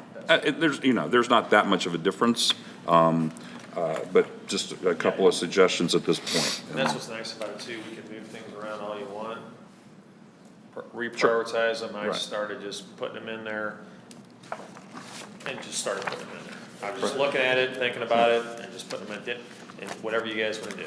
And that's Can I all. offer- But you're right, those pedestrian bridges would be, that's maybe something to try for, a TAP project. Can I offer, on procedure? Take a couple weeks or however long the board needs, get comments back to me on changes or tweaks, you know, like Richard and Phyllis have already articulated. In the meantime, that'll give our new Public Works Operation Manager to wrap his brain around it, the city planner to look at it, familiarize himself, and then we'll kind of meet back and see where we're at, how much we can discuss at the strategic planning or future board meeting in between there. So you tell me how long you would like, and I'll just make a note to circle back with everybody. Wasn't that something I thought we were going to do it at the retreat. We are going to have levels of conversation with sidewalks, pavement maintenance, and planning, but in the meantime, if, just to gather your comments, so to help, But we'd you know, be since it's looking at fresh. kind of finalizing something at that point, just to, That would- between now and then, try to give you a little feedback to tweak it more. That would be awesome. Yep. Okay. Anybody that obviously that would want to come in and talk to me while they're brainstorming their own stuff, feel free to come see me. I just had one other thing if I could. What is the current status of the TAP grant, Osage Beach Parkway up around Deerbrooks, I think? We did not get it. We Okay. did not make the priority list from the TAC committee. So what MoDOT's basically asked us to do, and I say us, we're represented on the TAC committee with Council of Local Governments. Council of Local Governments, for our regional planning, feeds priorities to MoDOT, and then that's where they get their priority list to fund the grants. So we didn't make it through those processes. However, because of legislation and because of funding pots, they are changing the process up, which allows more projects to be on some like second and third tier priority list. And that's what I'm hoping to, whether that's that one or something else that falls better in the priority list, this fall we'll be making a new list. So hopefully we can reapply or re-get on that list. But shorter answer is no, we got denied. And I can't even try to comprehend all the different fundings that MoDOT has. I've heard my daughter talk about, I don't know how many of them. Right. It's mind-boggling to me. But at the end of the day, my question is this the type of grant that there isn't going to be funding again for 2 years? The type of funding? Or does That's not TAP my funding- understanding, but, Pardon me? that's not my understanding, but you might know more about that. Typically, state TAP is every 2 years. That's what I thought. If you want that project on Highway 42 to the high school, you might want to think about a cost share. Define cost share. You can't get a cost 50-50. share with MoDOT cost share because it's a state route. Oh, that's another program. It's another program. Got it. That's a 50/50. Two we're That's a talking 50/50 about. Cost share. TAP is every 2 years typically unless something comes up. So if you're wanting that, I mean, I think we have to be strategic about what we request. For example, I don't know if there was a conversation with you, and probably was, about how to schools rates much higher than probably the Deerbergs, for example, okay? And I don't know what was approved, and I don't know what the priorities were at the COG and the TAC, I think, committee, if I got that right. TAP. Yes? Okay, but at the end of the day, we need to understand what is the dynamics of that and how do we strategically utilize these projects to give us the best odds for approval, so okay? TAP is And we're- Transportation Alternatives Program, and it's a spin-off of the old Safe Routes to School and enhancement grants. So that Safe Routes to School is a big component of the TAP. Okay. From 6 or 7 or 8 years ago. So yeah, 100%, you need to be connecting to schools to get projects. Right. And we threw it out there on Osage Beach Parkway. We tried, didn't get it. It It's was not a, shocking to me at Worth all, a but I'm shot. telling you, if you guys go for schools, connecting to schools, you're gonna have a lot better. we understand that, and our past grants that we've got through that have also been along the parkway. So yes, it wasn't by a school, not a current school, but it was by some entertainment that has children involved. Minor Mike's, it was right But I there. think this has been two TAP grant windows every 2 years. This is the second time we have not received any funding, is that right? That's probably right. That was probably right. I was not on that committee the last round. So for whatever reason, there should be some learnings across this over time of what has been the focus of the COG and MoDOT and how we can position our projects to maybe possibly compete better, is all I'm saying. And And this- one issue, though, talking about, what we've gotten in the last two, rounds. Prior to that, we seemed to get them every opportunity. So I think that was part of some of the consideration, not only, just the fact that, you had a good project, but how much you've been able to get year after year after year. No, I understand there's Okay. been a lot on the west side. Right, I right. mean, I think those were Yeah. TAP grants, if I recall, on the west side. Right. The concrete, the ADA compliant, that are, I can't remember, Case all the way down or wherever that's at. And Just that's as a fine, reference. but it feels like the times are changing a little bit, let's just put it that way. And there may be some, and probably not to figure it all out here, that's, so, The but I other did want to ones- understand TAP, because we're done with TAP for 2 years at this point. Well. Unless there's other Typically, funding it's mechanisms we're not every 2 aware of. years. If I could finish, unless there's other funding mechanisms I'm not aware of, such as the federal government and their infrastructure and things like that. At this point, as we know the normal process, we're done for 2 years. Is that right? There are other funding mechanisms that we prioritize outside of TAC. Yes, there are TAC. But for TAP itself, we're done for 2 years. Is that right? Right. Okay, thank you. But the prioritization that I talk about with Council of Governments that we do annually is for multiple funding sources that MoDOT picks up the priority. And that's how and for the record, the ones that beat us out were not just for schools. They were, but Okay, that's all I have. If I could, since I'm here, I have the lighting survey done, and it'll only take a few minutes to kind of run through that. That'd be great. Just, I was here a few months ago, we talked about it, I figured I'd knock that out real quick. Sure. Before we do that, does anybody have any more questions regarding sidewalks? Gina's made a recommendation. If you all take a couple of weeks, put together your thoughts and, shoot something to her. She can, correlate that, be in a better position to share that with you, for our strategic planning meeting. So if you all would do that. Now, The other comment I wanted Yeah. to make real quick is, we talked about some of these different grants, as Alderman Ross mentioned. I'm wondering if you or Dave or somebody who's knowledgeable in these different grants could identify Project 1, Project 7, Project 12 are good ones for the TAP. Which, in other words, even though I may not be in favor of one of those projects, But if it's a possible tap one, it's going to get my support, because obviously if we can get some grant money. So if you could go through those different ones and see if there's any of them that would be more suitable for one of the grants, that would be helpful for me to make some choices. That was kind of my second to my triangle explanation, is determine our cash flow and resources. So timing of those resources, availability of those, and like you said, how they.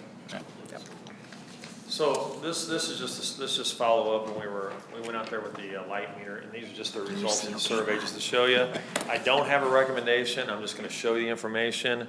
I'm gonna leave it with you, and we can talk about it next time we talk about things related to sidewalks. So last time I showed you, I was just going through which lights you guys had and what you're paying for. So just start, I'll just run through it. The lights, the Ameren lights you have at KK,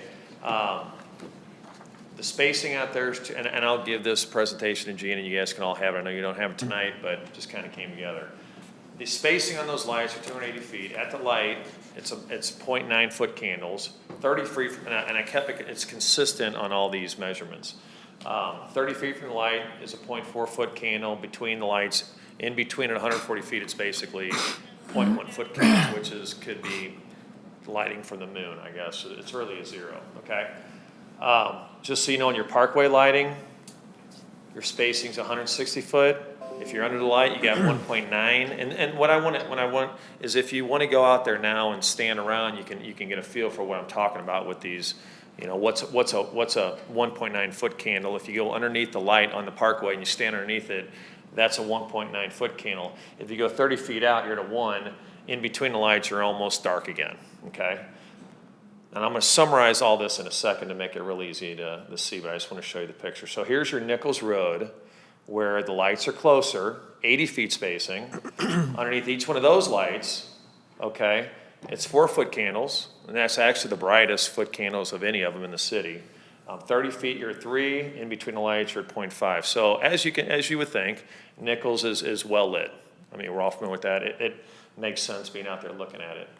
Passover is the other one that has pretty close lighting spacing, 120 feet at each light, 3 feet under, 30 feet away 2. In between, there's a little bit of light in between. Mace Road, that's the one we were talking about, 125 foot spacing underneath each light, 1.8 foot candles, 30 feet, 1.5, between the lights, 0.5. So that, it was, I felt like it was a nice lighting level and a consistent lighting level.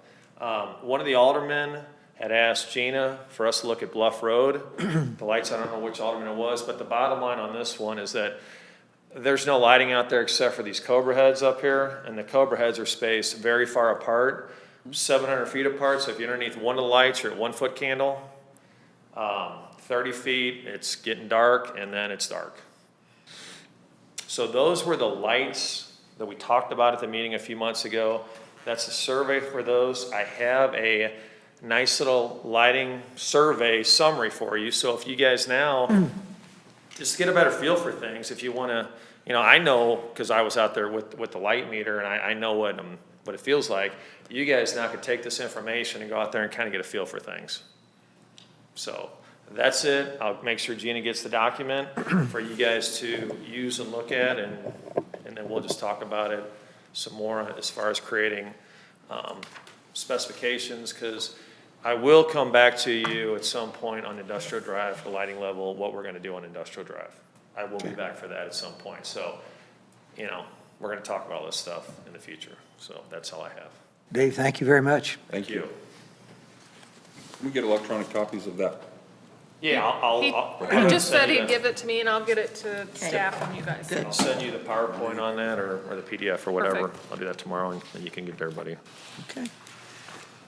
All right, our final item on tonight's agenda is a discussion on the 2021 budget, an update, and debt reconciliation. City Administrator. Yes, Mayor and members of the board. So I included lots of information, probably could have included more, but I tried to summarize it the best I can. It is a little past the first quarter of the year. The fiscal year 2020 audit work is done. We are in draft form. Hopefully that'll be presented to the board next month. So based on that draft audit of 2020, I was able to reconcile to see really where we began the year for our cash and available cash and equivalents for the beginning of the year based on what we estimated when we did the budget. So overall, every fund except a couple began the year with more cash than we estimated. A variety of reasons, revenue either come in overestimated or a combination of expenses underestimated. Meaning by the end of the year, we just didn't spend what we thought we would spend. When it comes to personnel and operating, that's just the workflow. Very little of this were actually carryover projects. Any projects that, most of the big projects were re-budgeted into 2021 knowing we wouldn't get the work done. There's a few small projects, and I apologize, I don't have the list in front of me. I must have left it on my desk. So we didn't get the work done in 20 that we will in 21. So a lot of these cash balances are truly adding to unrestricted. The two exceptions, and I'll start there and then kind of hit each fund. CIT fund did not estimate more cash than we estimated. I'm sorry, didn't come in as we estimated. We did increase last year in sales tax, which is one of many levels of funding. CIT is mainly sales tax. Although increase in sales taxes were better in 2020 than we had estimated, that also had a correlating expenditure in CIT because of the TIF districts. So that's why our estimated available unrestricted spending in CIT is little to no change from 2020. Sewer fund basically is the same as budgeted. We spent a little more than estimated, but revenues were about flat. Other than that, all the other funds did have an increase in balances. Before I go to general fund, Lisi Fine Airport, we are increasing the unrestricted spending available based on what happened in 2020, but a lot of that fluctuation was timing of grants. So if we didn't get the project done, which we know our big apron project's being carried over, hence the grant money and the timing of that will also be carried over.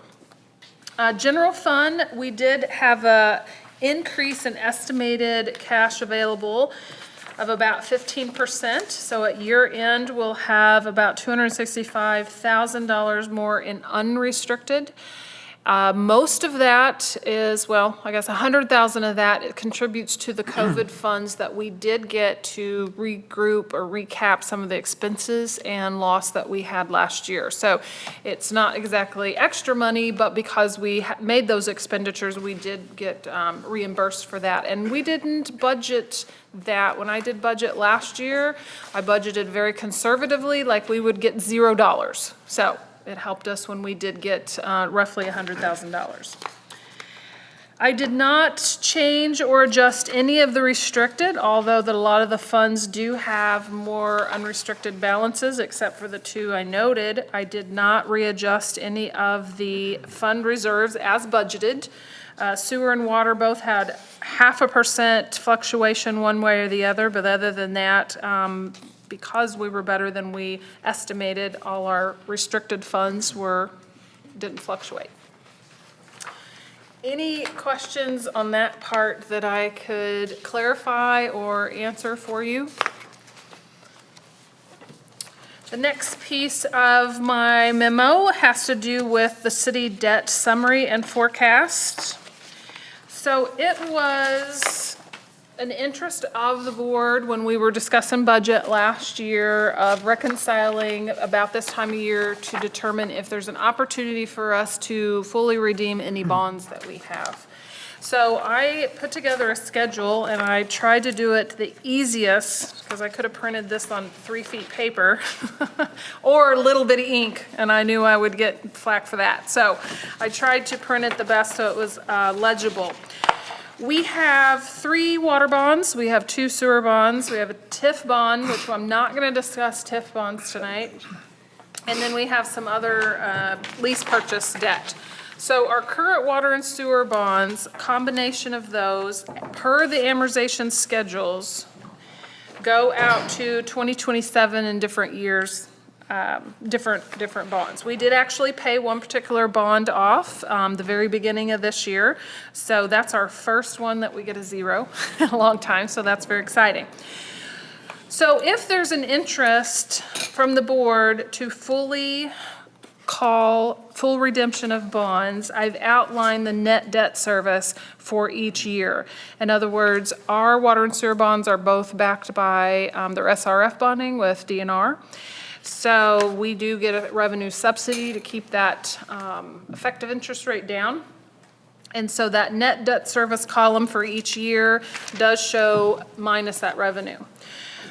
So if there's an opportunity, the board, to do that, I can kind of give you an idea of what interest you would be saving should we fully redeem of the bonds. So as I noted in my notes about debt service, water and sewer bonds may be called for full redemption and payment prior to the maturity without the consent of the bondholders, either on June 1st or December 1. So we're too late to do anything for the June 1st payment. But with a 60-day notice to DNR for them to prepare the paperwork, so there is a slight fee to do this.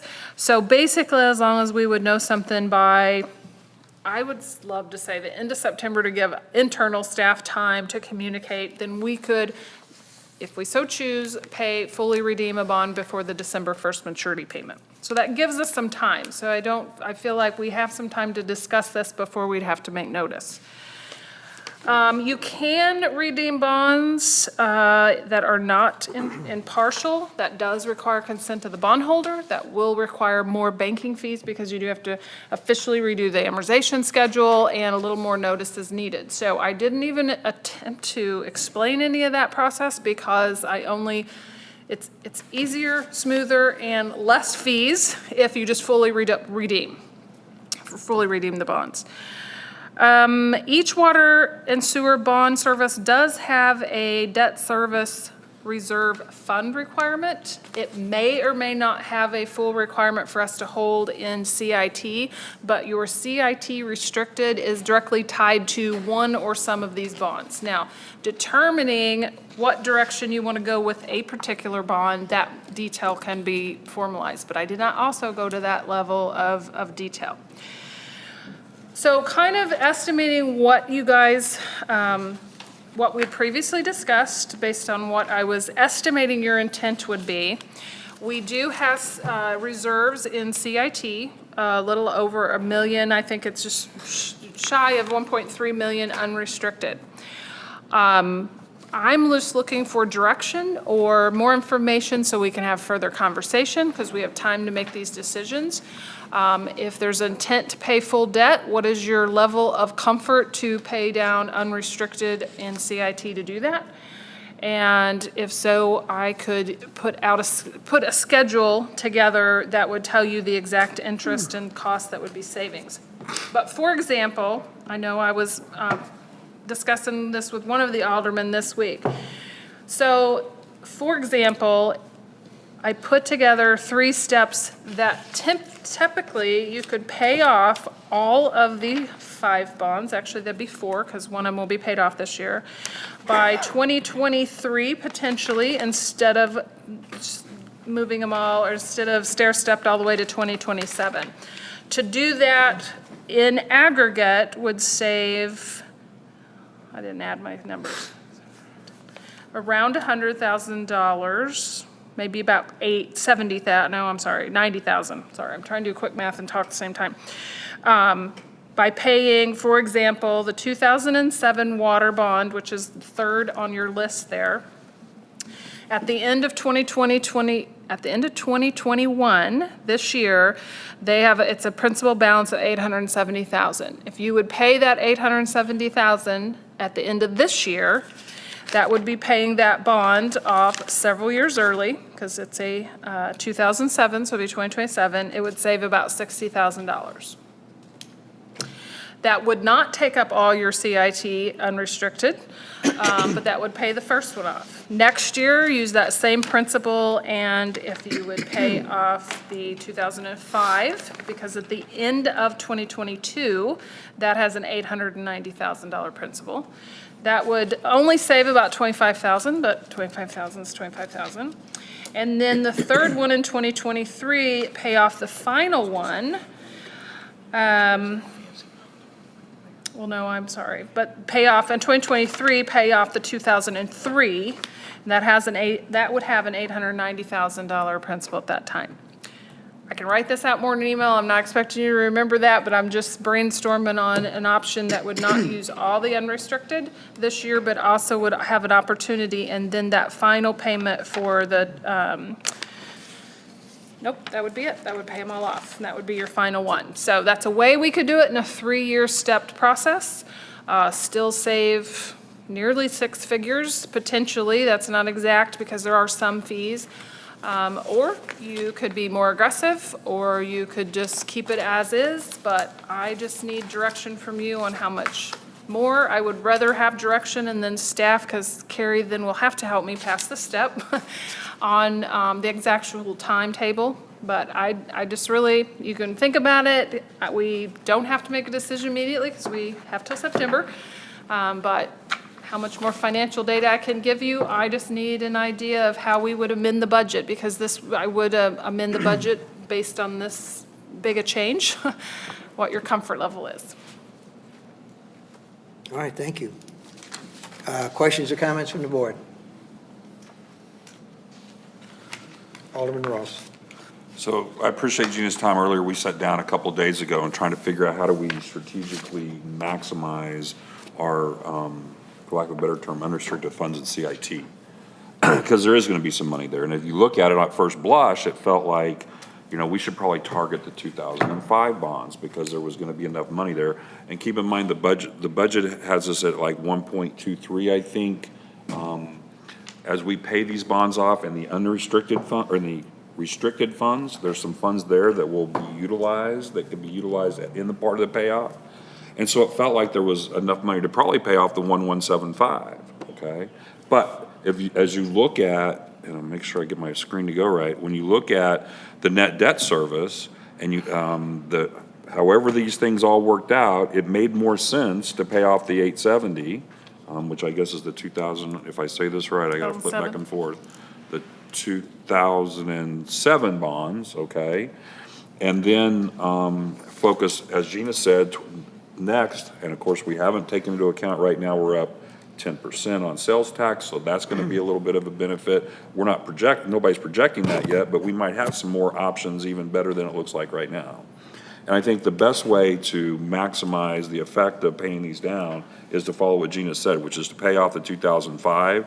Did I say this right first? Mm-hmm. First? No, I'm sorry, the 2007 first. Right, and then focus on the 2005. And kind of as we go that way, the whole thing just takes care of itself anyway. As the bonds mature and our payments that assuming we still have a good tax base and there's not a significant problem in our sales tax revenue growth and so forth. So I think that's the best approach, and I think that as in general, I would recommend, and I'm not here to vote on or anything, but we start putting things in motion. Maybe we don't do anything yet, but the idea is that come October, we'll be notifying somebody that we're going to be paying off the 2007 bonds. It doesn't look like there's enough money to pay both 2007 and 2005 by the end of the year. Any other comments? And I concur. I think if we are going to take some of those CIT funds and move to, to pay these off, I'd much rather do it, in steps and, see what we've got, to deal with. We've got some other questions, to address also, like these sidewalk, issues and so on and so forth. Sales tax revenue for the first 7 months of last year, we were down every month over the previous year except 1 month, and that was April. So the numbers that we've seen so far this year have caught us up with some of the changes or some of the increases that some of the other cities saw earlier than we did. Now, starting in August, our numbers did start jumping up. And subsequently then, by the end of the year, we were up by about 3.5%, which was a nice increase to see. But the big numbers that we're seeing January, February, March, April, and May, those are sizable increases, but keep in mind, we didn't see that in 2020. So you can expect some of that. So, I don't think we can take into consideration that that's going to happen for the rest of the year. No. Okay? So I'm just kind of throwing that out, to kind of build on what Alderman Ross has said as far as, a methodical approach, waiting to see what some of these future dollars actually are going to be. How would you all like to proceed with this? Would you all like Gina to put, yes, Alderman? I'd like to see a cash flow 3-year with what Gina's recommendation is, because I support not spending all of that money each year because we never know when there's going to be a large capital need that comes about that we choose, or the board chooses to have to take care of with this. We have used, our capital program has had some funding from this area. So I think off the top of my head, I was doing some quick math, and it looked like I think I like the cash flow of that, but I'd like to see that on a spreadsheet to see what that projected. And I realize it's all projection because, and we're only making, the other thing is the board is only making a commitment for this year. Right. We're not making a commitment for next year because, it'll need to be revisited with the board next year. And obviously, see where things are at, see if we have more or see if we have less. But I think that it sounds like there's been a lot of good work, and I applaud Gina for putting it together. Thank you. Anything else? Anyone else? So Gina, you've kind of got your direction to kind of put that together, and then that will just be one more thing that I think, we'll be able to address as we look at some of the other issues how many days do we set aside? 3 or 4 days for this strategic planning? Well, it's one day. We're going to be talking fast. Just for clarity, we have to give notice by October 1st for a December 1st payment, is that right? 60 days. Okay. So I said the end of September, that way got a cushion there. Okay, so Yes. probably somewhere around the end of August or the 1st of Yeah. September, we need to look at, okay, how do we, how did the last 3 or 4 Exactly. months go? We knew what the first 3 or 4 months did, but how did they go? Because we may find that that might change things. But- And it's also a perfect time. My budget update is definitely more defined come mid-year. I really get the management team involved because that's when they really have to buckle down. What do you got? What are you spending? Because we're also coming into budget. So it all comes together with better financial details. And quite frankly, I think, if we want to, pull the trigger on the first one, I think we've got the funds to do that without, being in any kind of a critical position with our cash flow and the CIT dollars, so. Okay, well, we'll move forward that way. Any other discussion on this issue? All right, let's move into communications. We always start with communications from our board members. Alderman Ross. Thank you, Mayor. I'll be real quick. I guess I don't need that anymore. I keep forgetting. I just have one thing so we can continue. It's starting to get late already, and that is I was able to attend the wrap-up of the leadership training, essential leadership traits, I think. I thought it was how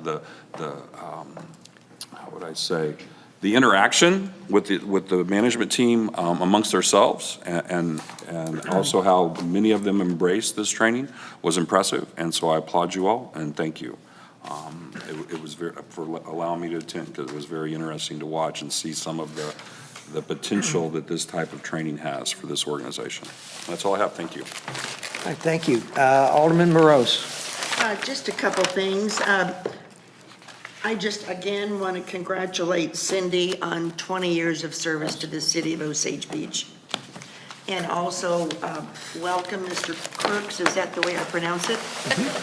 I appreciate you being here, and we welcome you.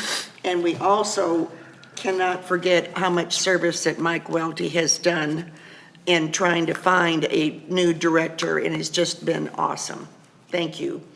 The other thing I would like to bring up is our roundabouts that we have. I don't know what's in place as far as beautifying them.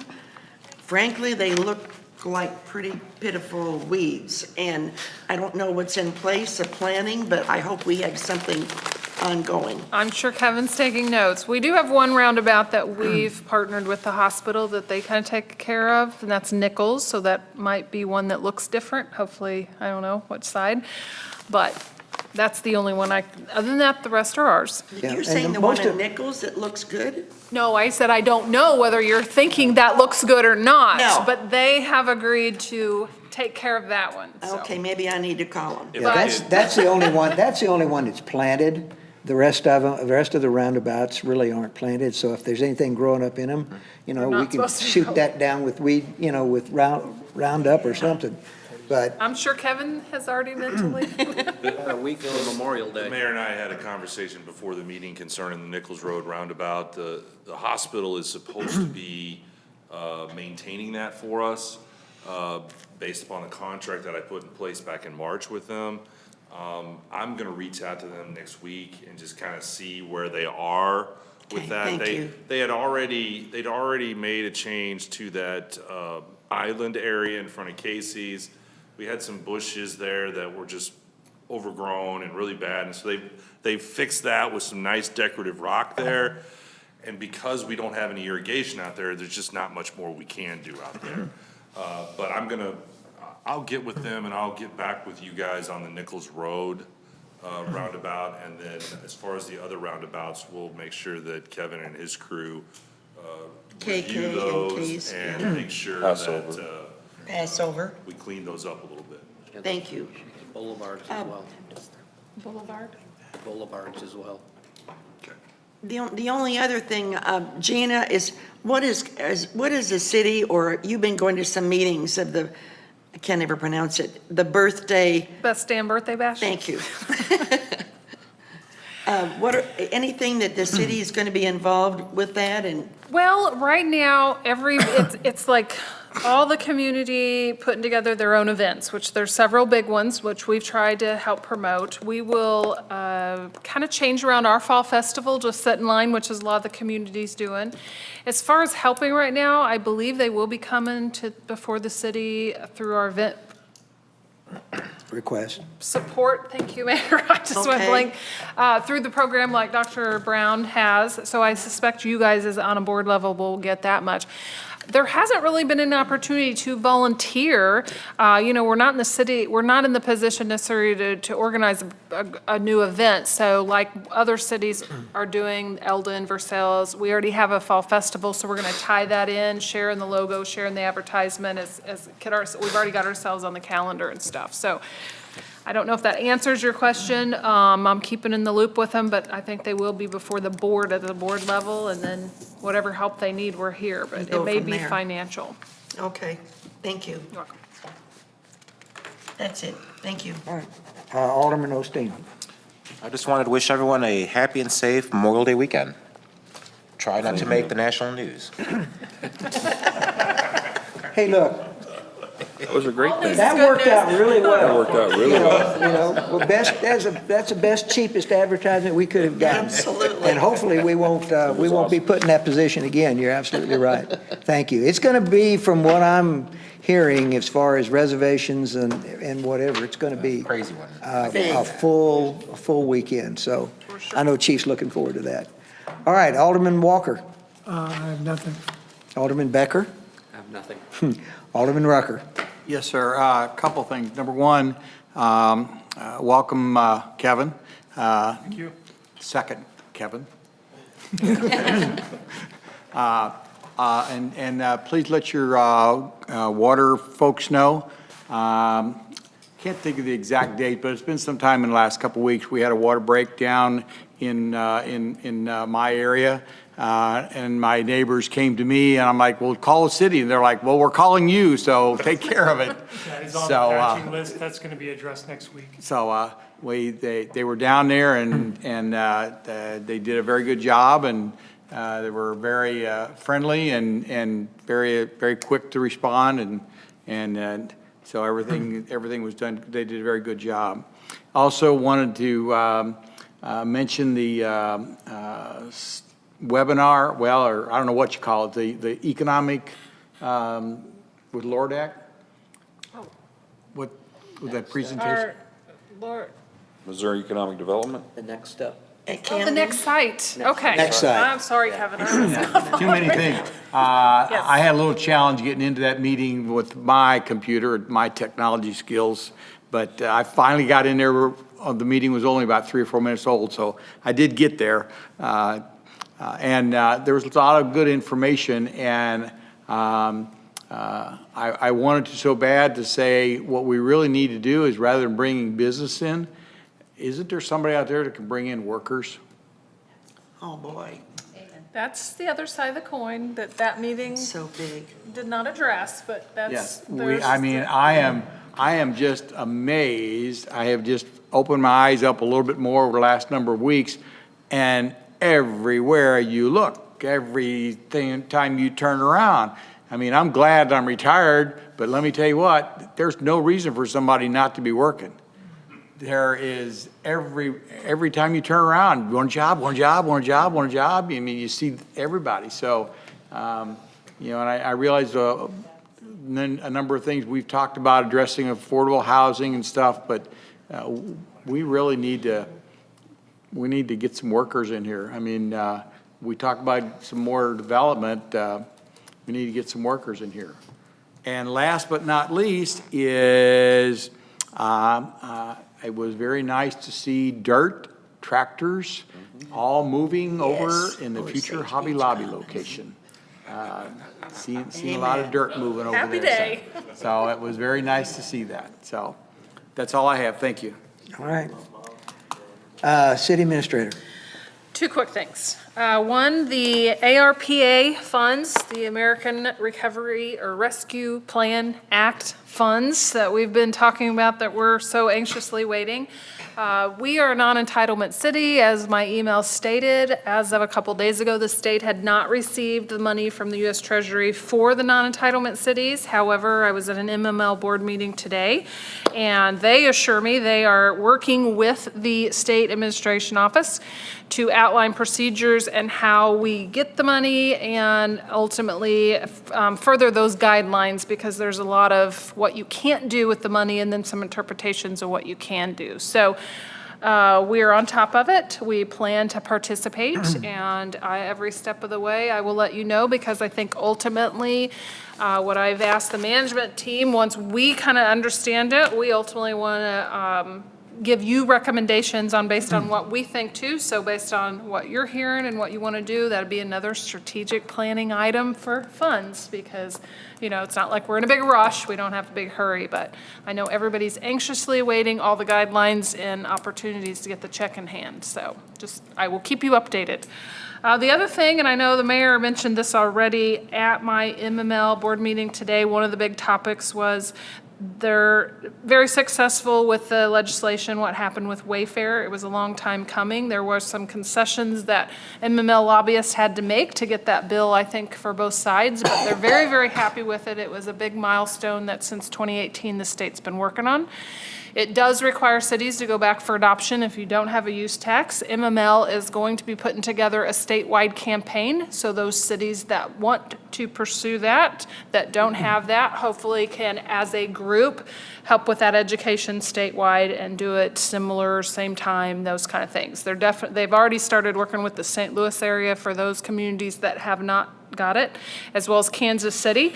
They're blessed with being a big metropolitan area, so they tend to work, with information. But MML assured us board members that our communities that did not have it and intend to have it, they're working on a campaign statewide to hopefully make it more education and easier for all the communities, at least at the same time or around the same time, tackle that if you so choose. So it's a big deal. It's a big deal across the state. And as you know, we are a city that does not have an adopted use tax. So that's all my update. And should we decide to go out for a use tax, we only have to go out for it one time, just as a reminder. We don't have to, go out for two different use taxes. One use tax for, what exists today, and of course now with that available through Wayfair. So I think those are good things. City Attorney, Nothing tonight, Mayor. City Clerk, No, I'm good, thank you. Chief, Nothing. City Planner, City Treasurer. My department and the city clerks, we are all becoming banking software experts. Yay. After learning one, and as of Monday, learning another banking software. And we have done one of the utility billing ACH processes successfully with the new bank. So we are making headway with that. The only other thing is wrapping up a few loose ends with the new auditor team. And yes, I'll agree with Gina, you should have the audit presented the second meeting in June. Okay, great. Mayor, Yes. if I would like to remind staff, when it's your time to talk, please bring a microphone up close to you and speak into that so that the people that aren't here can hear you. Thank you. Okay, our new Public Works Operations Manager. I'd just like to say, Mayor and Board of Aldermen, thank you for the warm welcome. I've had an opportunity to see a lot of our infrastructure here. Still have ways to go yet, but all of you have been very welcoming, and I look forward to working with you all in the future. Thank you, Kevin. Assistant City Administrator.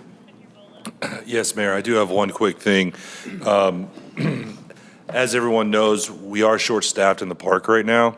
We're going on 6 weeks now where we are short a park manager and one of our park technicians. And it has been a rough time this year in the park for our staff, as this all happened right as Little League started. I'm not sure if you guys are aware, but there are 172 kids participating this year between ages 6 and 14 on Osage Beach Little League teams. So I do want to just quickly recognize these employees could not be here tonight, mostly because they're working at the park, or I think we did have some games rained out tonight, or if they're not working at the park, they finally get a break, right? But I want to recognize Nicole Stacy, Dan Kreider, and Tate Looney. These 3 employees are the employees that are making sure that these fields are ready for these kids, that all of the games are scheduled, that we have umpires there, that we have the concession staff that are there to serve these kids and these adults, and even the tournaments on the weekend. And these 3 employees have just done a tremendous job to keep up with everything. And there is hope on the horizon. I've got a park technician that's going to be starting hopefully next week. Gina and I are still working on the park manager side of thing, and we are still looking for seasonals. But I just wanted to make sure that the board understood just how hard these employees are working out at the park. They deserve our recognition. That's all I have. Thank you. Thanks, Mike. Can you tell us how we're doing on sewer? Appreciate the recognition of those folks, but how are we doing on sewer staffing? I think we are, we've got one that's in the background still. Yes, so we have one that's in the background, and we still have one that Is open. So That hopefully. one open position, is that what you're telling me? We have 2 positions open in sewer right now. Okay. We have one in the background that, assuming he passes the background, we'll hopefully start him maybe within the next week or so. And then we're gonna be doing interviews for one more position in the coming week and getting Kevin involved in that. That's a lot of improvement, I appreciate that. Yeah. All right, Mr. Van Leer, Cochran Engineering. Thank you. I have 2 items. First is on Mace Road. We did open bids today for the Phase 2B project. That's under review by Mike and I. We do plan on bringing a recommendation to the June 3rd board meeting. Another item I wanted to bring up tonight, we have run into a challenge acquiring the final right-of-way that we need for the project. In order to keep this project moving forward, one thing we are considering is stopping the sidewalk at the west end of the Fitz Fishing property. That would allow us to complete the project. We would still be able to complete the road work, but the sidewalk would not extend all the way to Osage Beach Parkway. That's one item we're considering. Again, we'll have more information for you on that at the June 3rd board meeting. Mayor, I know you handed out. Yeah, paper. Did you just so want to discuss? everybody knows, one of the maps that you have in front of you that across the top says parking lot improvements. What the original intent was, if you look at the Fitz Fishing side where there are the red lines, the original intent was to drive that park or the sidewalk all the way down Mace Road as part of the improvements to Osage Beach Parkway. Actually, by stopping it there, we're still trying to negotiate this out, and we hope that we have some success. But right now, there's some issues that may prevent us from doing that. Quite frankly, the sidewalk ending there, there's no sidewalk once you get to Osage Beach Parkway. So by stopping it there is not going to be a catastrophe for us, especially with the way these negotiations are going right now. Just wanted to make sure you all were aware of that. Is there going to be sidewalk in the design on the opposite side from Fitz? No. Okay. You mean on the old Sears building? Yeah, old Sears building. No, that was never planned. Okay. And right now, with the right-of-way that we just received for the road bed work on that side of the road, it was not enough. So we would have to go back and start a renegotiation with Mace Foundation to get that resolved. And that would slow us down as far as being able to move forward with this project. Any other questions? Thank you, Dave. And then the second item I have is, we discussed Autumn Lane at last board meeting. To try to help facilitate that conversation, I gave everyone a handout that looks like this. Hopefully that's sitting in front of you. So just to orient everyone real quickly, Autumn Lane is generally in the center of the page, running north and south. North is up on your sheet. You'll see coming off of Three Seasons Road, Autumn Lane is green, which indicates it is a city road. As you continue north, you'll see a yellow section. That is the project we're considering at this time. And then you'll also see as you continue north on Autumn, that road turns blue. That indicates private road. And then the dashed red line is the city limits. So as you're coming down Autumn, the project under consideration right now begins where the pavement ends on Autumn Lane. The proposed project is approximately 240 feet in length. And then after that project, there would remain 280 feet of Autumn Lane that would be private road still within the city limits. Hopefully that was clear the way I explained that. So I guess from there, there was discussion on should additional work be done, and kind of trying to determine master planning here. What does this look like in the future? So I want to try to provide this drawing to help with that conversation. Any comments from the board? Any questions? Go ahead. Tyler, you want? Go ahead. Okay. No. Tyler and I met with Dave on site this afternoon at 4 o'clock. And while we were there, it was kind of nice. A gentleman by name of Mr. Zaire, I believe was his name, came down and he gave us some background. He seems like he's been involved in this. And somewhere we got the idea along the line, and the reason we're having this discussion is whether or not the city engineer should be working on this because there was no plan for it to become city street. To be quite honest, in talking to Mr. Zaire, he was under the impression that he thinks we own it already. That's a whole nother legal question that him and Ed can hash out, to be quite honest. But there seems to be no opposition for that road to become part of the city.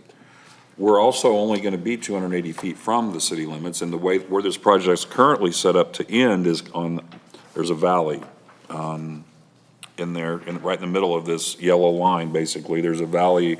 Water comes down a hillside. It's a very low spot, and we're just going up the hill a little ways, and we're going to stop, and then it's going to be gravel again. Okay. My concern with that, to be quite honest, is that as we put new pavement in right against gravel on the side of a hill, instead of going on up to the top or at least to the city limits, we're gonna get gravel back down in there. And as people drive over gravel on top of pavement, it will eat pavement up fast. So I think that there's a solution here where we can partner well with the road district and provide engineering services, but I really think that we need to revisit whether or not this could become a city street, not only at the proposed part, but potentially further down towards the city limits also. Tyler may want to add something, he was there. No, completely agree. I think that gives us direction because, this predates my involvement and Dave, and I know my email was very short with what little limited information I could find, why and how it was assumed that it wouldn't be taken over. I unfortunately cannot answer that. There's not enough written history, even from a few years ago. So this is the perfect time, if that is the change in direction that, Dave has direction. We can, have conversations with the Osage Beach Special Road District because it is a partnership. Ed can dive through the legal, which I've already given him information and stuff on that, so we can determine how we get to that. So knowing if that's the new end of the yardstick, that helps us extremely well, and we'll proceed as with those details and come back to you what other bridges we need to cross. Does that put the Autumn Lane project on hold until we resolve all those? Yes, it will, because, and Dave can speak to this more on the legal, but when Cochran picked this up from our previous city engineer, we just picked up where we thought we were leaving off. So now that if the intent is to, 1, pave all the way to city limits, and 2, accept it as a private road, that changes all the approach regarding the right-of-way and what easements are needed from the homeowners, which I will agree with you that I don't think there's opposition. I think it all surrounded by, do we want it, do we not want it, made by previous staff, and the legal of how to get it. So again, this gives us good direction, so it will delay it if anything, because of the legalities of getting together what we need to accept it once Ed and Dave go through the who owns what and where the legal stuff is. And right away. And, yeah, for the right-of-way. So the intent is to bring this into the inventory of the city. Okay, I would just tell you, I don't have a problem with it, but I will just give you just a little bit of history.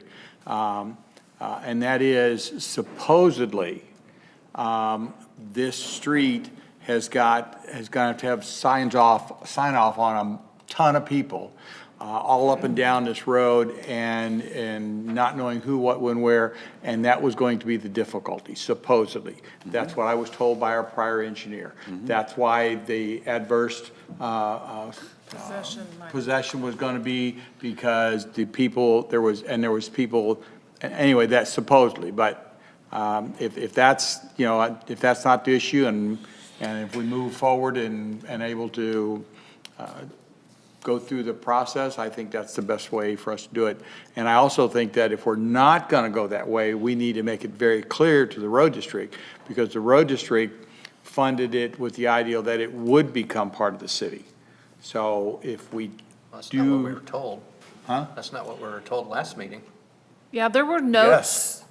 Yes. If you weren't, that's what was said, that the road district was told by the city that, by our city staff, that this would become a part of the city. I was under the understanding at the last meeting, that's why this has all festered and come to a head, is that it was not planned to come into city inventory as of last meeting. Well, wait a second. Originally, under Engineer Edelman, it was to come to the part of the city inventory. Under Cochran Engineering, it was suggested it not become a part of the city. Okay. And Any idea why that would be? Because that seems to be the confusion, to be quite honest. How did it get to be that way? be, which way? Where That Cochran? it's not part of the city, that, Because Cochran brought it at the last meeting and said that, and I'll let Dave speak, because that was my understanding, that they recommended that we do not bring it into city inventory. Dave picked up where we found data in our internal records of the intent not to. So I'm with Tyler and Richard that somewhere there was a miscommunication, but Cochran did not change that recommendation. That was what we found in our notes based on if the adverse position, so. I would like to gather up the right-of-way research that we've done and meet with Ed and show him what we have. I'm concerned there's a very challenging path forward to try to get this project done as a city and bring it into the city inventory. So that's, Those are the legal barriers that To be Kevin's. quite frank, there's concerns of how many people own a piece of this road. Yes. yes. Right, and that needs to be determined.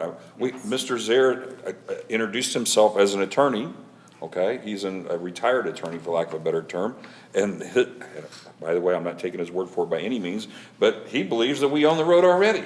So there's so much confusion here that we probably need to figure that out. Well, and like I said, first step is legal on Ed's side and Dave's side, and second step is this gives us good direction to get on the same page. This is the end result. We will cross the bridges of barriers as we find them, or hopefully, And keep the board informed. yes. Okay.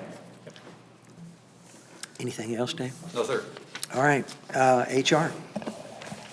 Yeah, just quickly, with the hiring process, I'd just let everybody know that we do have 6 that are final candidates in different positions that we have backgrounds out on. So hopefully that'll be finished by the end of next week. And I have 3 offer letters out. So hopefully by the next meeting, we'll have 9 new employees. That'd be great. Any of those police officers beside the one he had today? Yeah, 2 are police officers and 1 is a communications officer. Which is as critical as And we have 25 police officer recruits that we are now starting the testing process. So we've had 2 testings for the police officer recruits. We've got 5 coming in on Tuesday, and I think I have 5 more on next Friday and the following Tuesday. That's phenomenal. That's phenomenal. Great job with that, Chief. Great job with that, Cindy. Anything else? Anything else? No, thank you. All right, IT?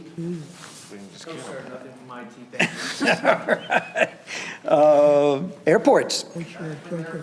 All right, well, our business for this evening is complete, and we are adjourned. One thing real quick, board members, if you all intend, if you're not able to make a board meeting, please be sure that you notify our city clerk well in advance so that we can plan for that.